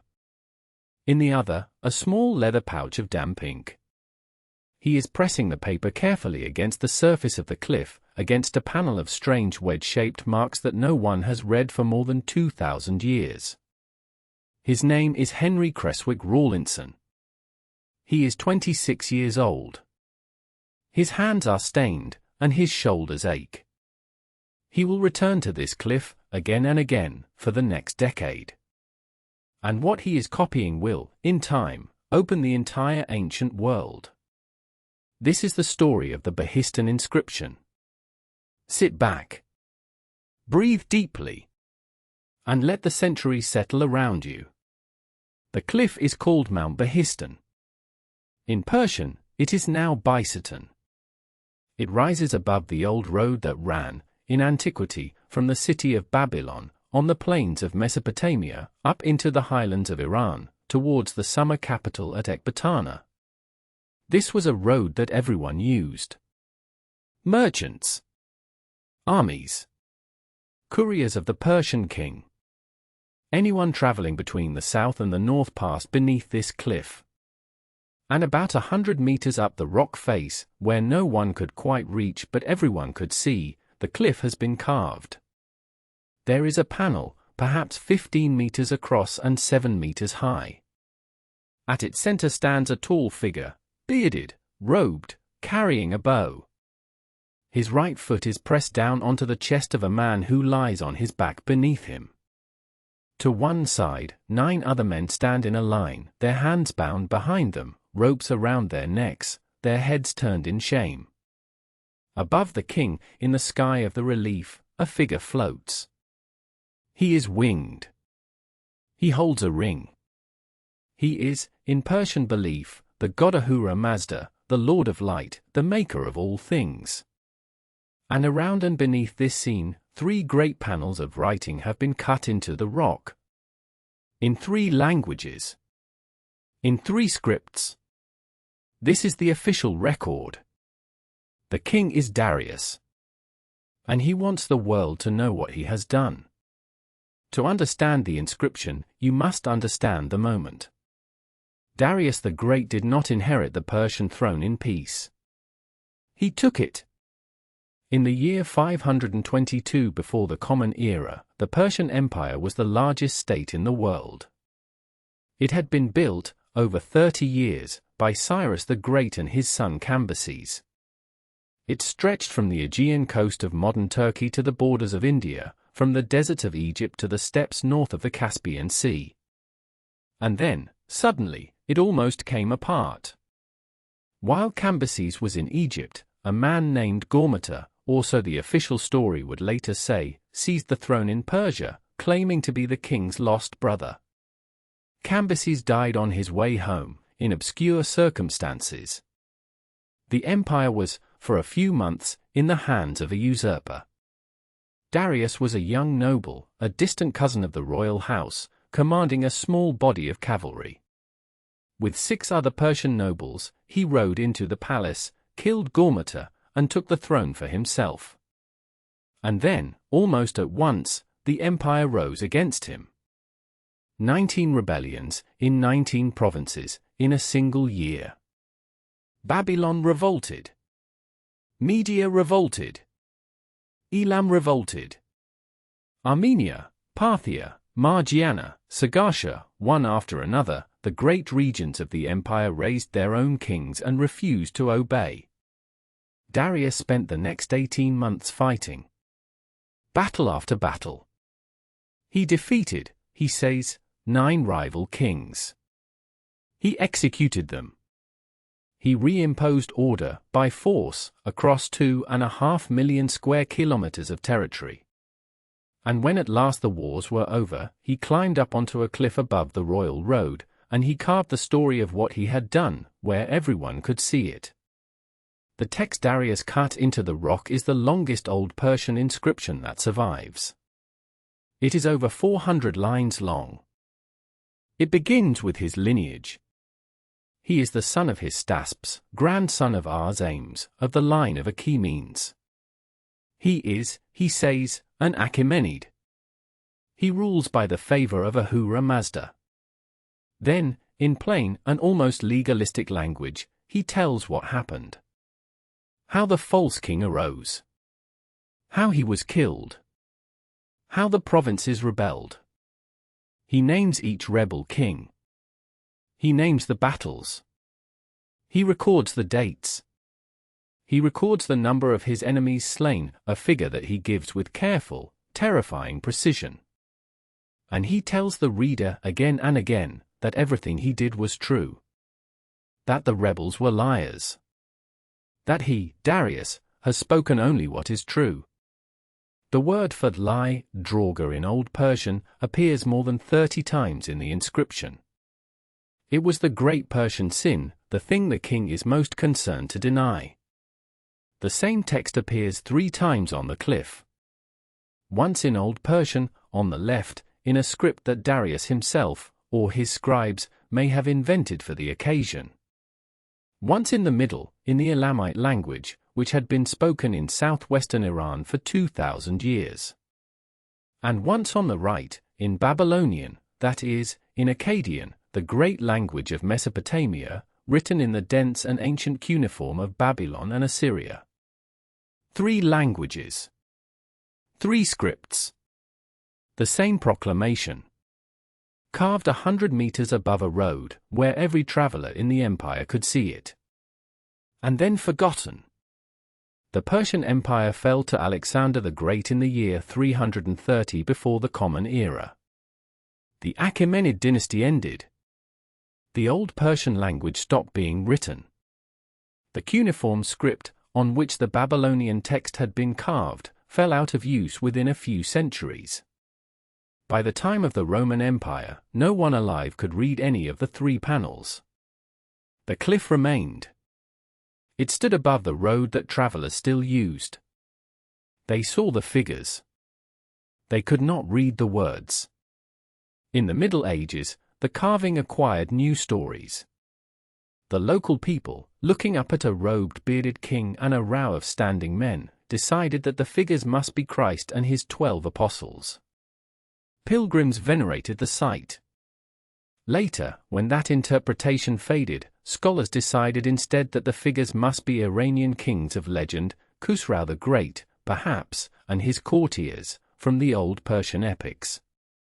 No one suspected that what they were looking at was the autobiography of Darius I, written in his own lifetime, in 3 languages, intended for them to read.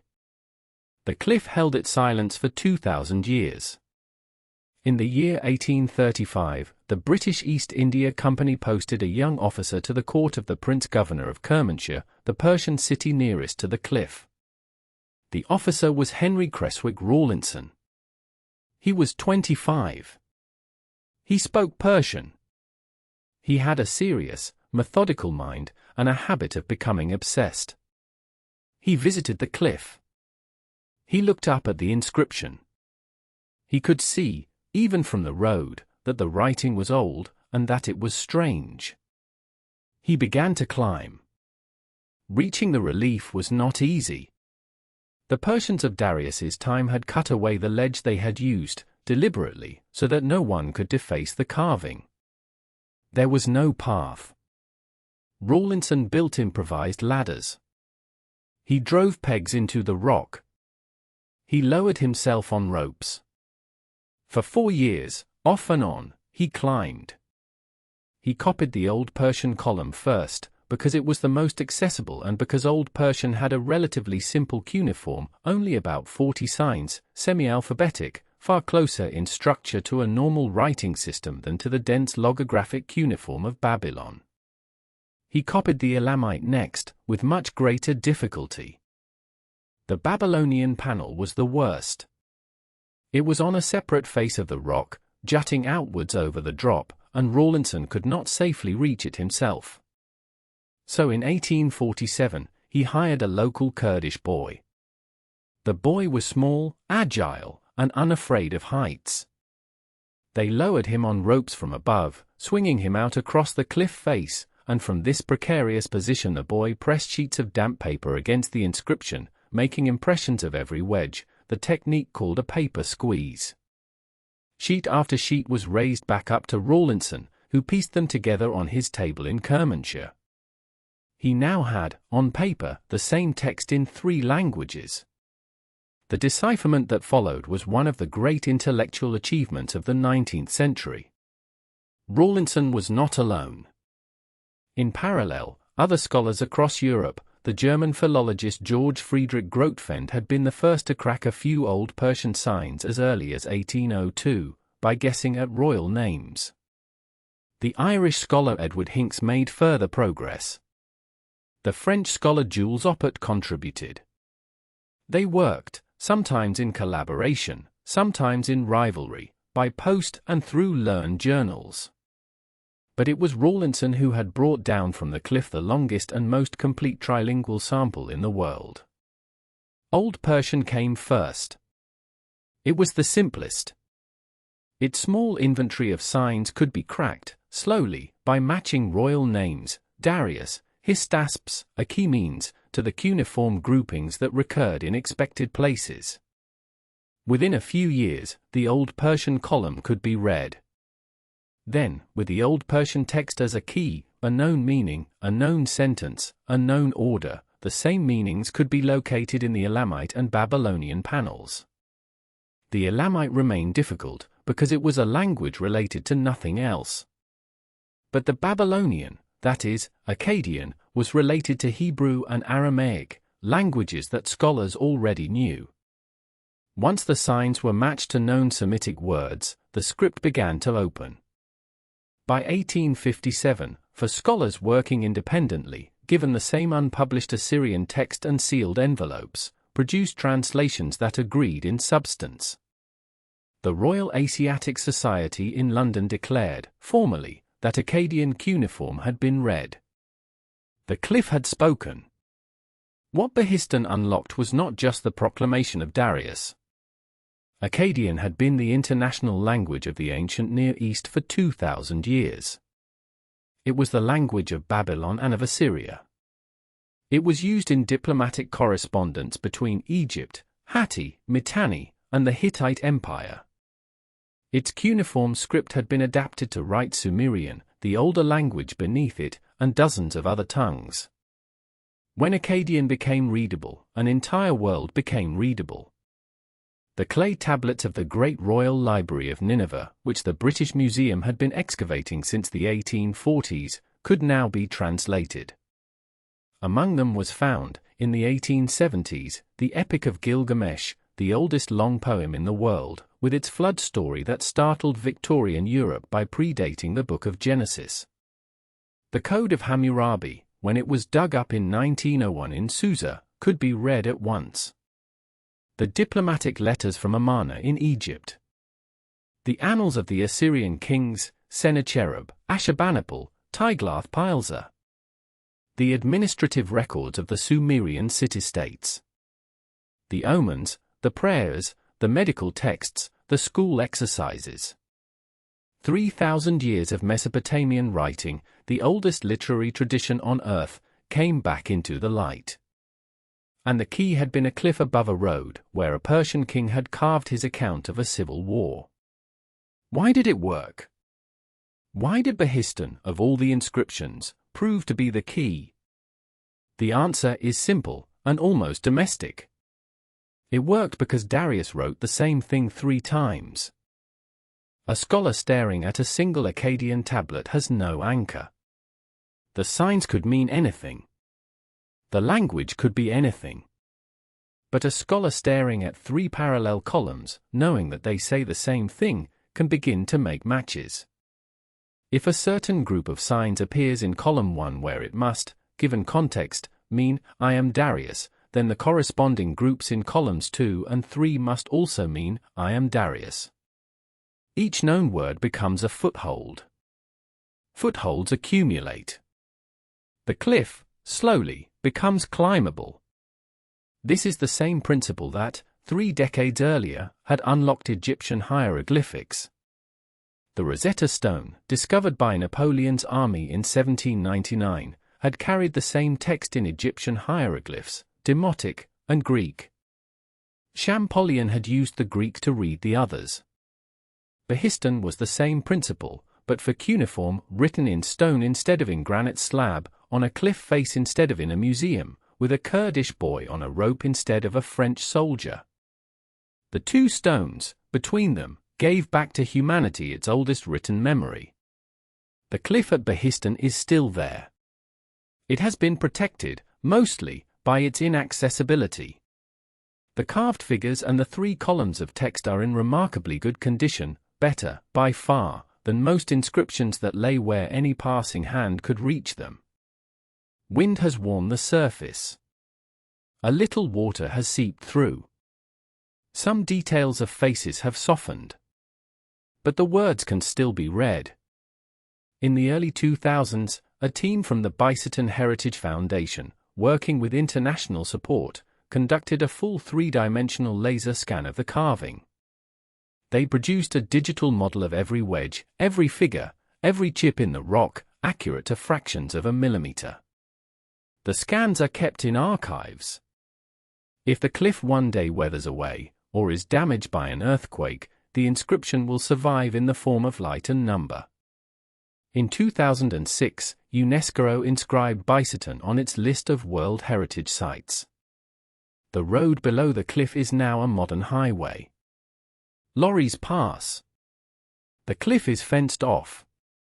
There is a small visitor center. Most travelers do not stop.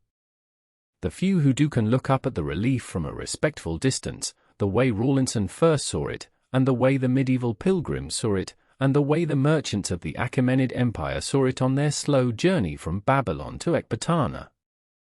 A king and his rebels. A god in the sky. 3 languages, set down in stone. There is something humbling, I think, about what Darius did and what it became. He climbed up on a cliff, or had his masons climb for him, and he carved his story so that it would last. He wrote it in 3 languages so that everyone in his empire could read it. He placed it high up so that it could not be defaced. He named his enemies. He listed his victories. He insisted, over and over, that he was telling the truth. He was, I expect, sincere. The inscription is too long and too detailed to be only propaganda. He wanted to be remembered. And he was. He is. But what survived from his cliff was not, in the end, the story of Darius and his rebellions. The story of his civil war is a footnote now, of interest mostly to specialists in Achaemenid history. What survived from his cliff was the key. He carved his story in 3 languages, so that his story would be read. And what was read, instead, was every other story beneath it. The Sumerian poems. The Babylonian hymns. The Assyrian annals. The flood narrative older than the Bible. The lament for the city of yore. The love songs and the laws and the omens and the temple inventories of 3,000 years of people who, without Behistun, would have stayed silent. A king on a cliff, trying to be remembered. A young officer on a rope, trying to copy the cliff. A Kurdish boy, swinging on a thread, pressing paper to stone. And through them, the dead of an entire continent, beginning, slowly, to speak again. If you stand today at the foot of the cliff at Behistun, at the end of a long Persian afternoon, you can see what travelers have seen for 2,500 years. The rock is the same rock. The figures are the same figures. The relief still glows, faintly, when the light comes from the west. Above it, the sky is the same sky that Darius looked at when he ordered the carving, and that Rawlinson looked at when he climbed. And somewhere in the warm air there is the very faint sense of a kind of patience. The patience of a king who waited 2,000 years to be read. The patience of a script that waited to be deciphered. The patience of a young man with paper and ink, copying line after line, year after year, against a drop he tried not to look down at. The world remembers slowly. But it does remember. If you've enjoyed this story, you can subscribe. More like this, next week. Sleep well.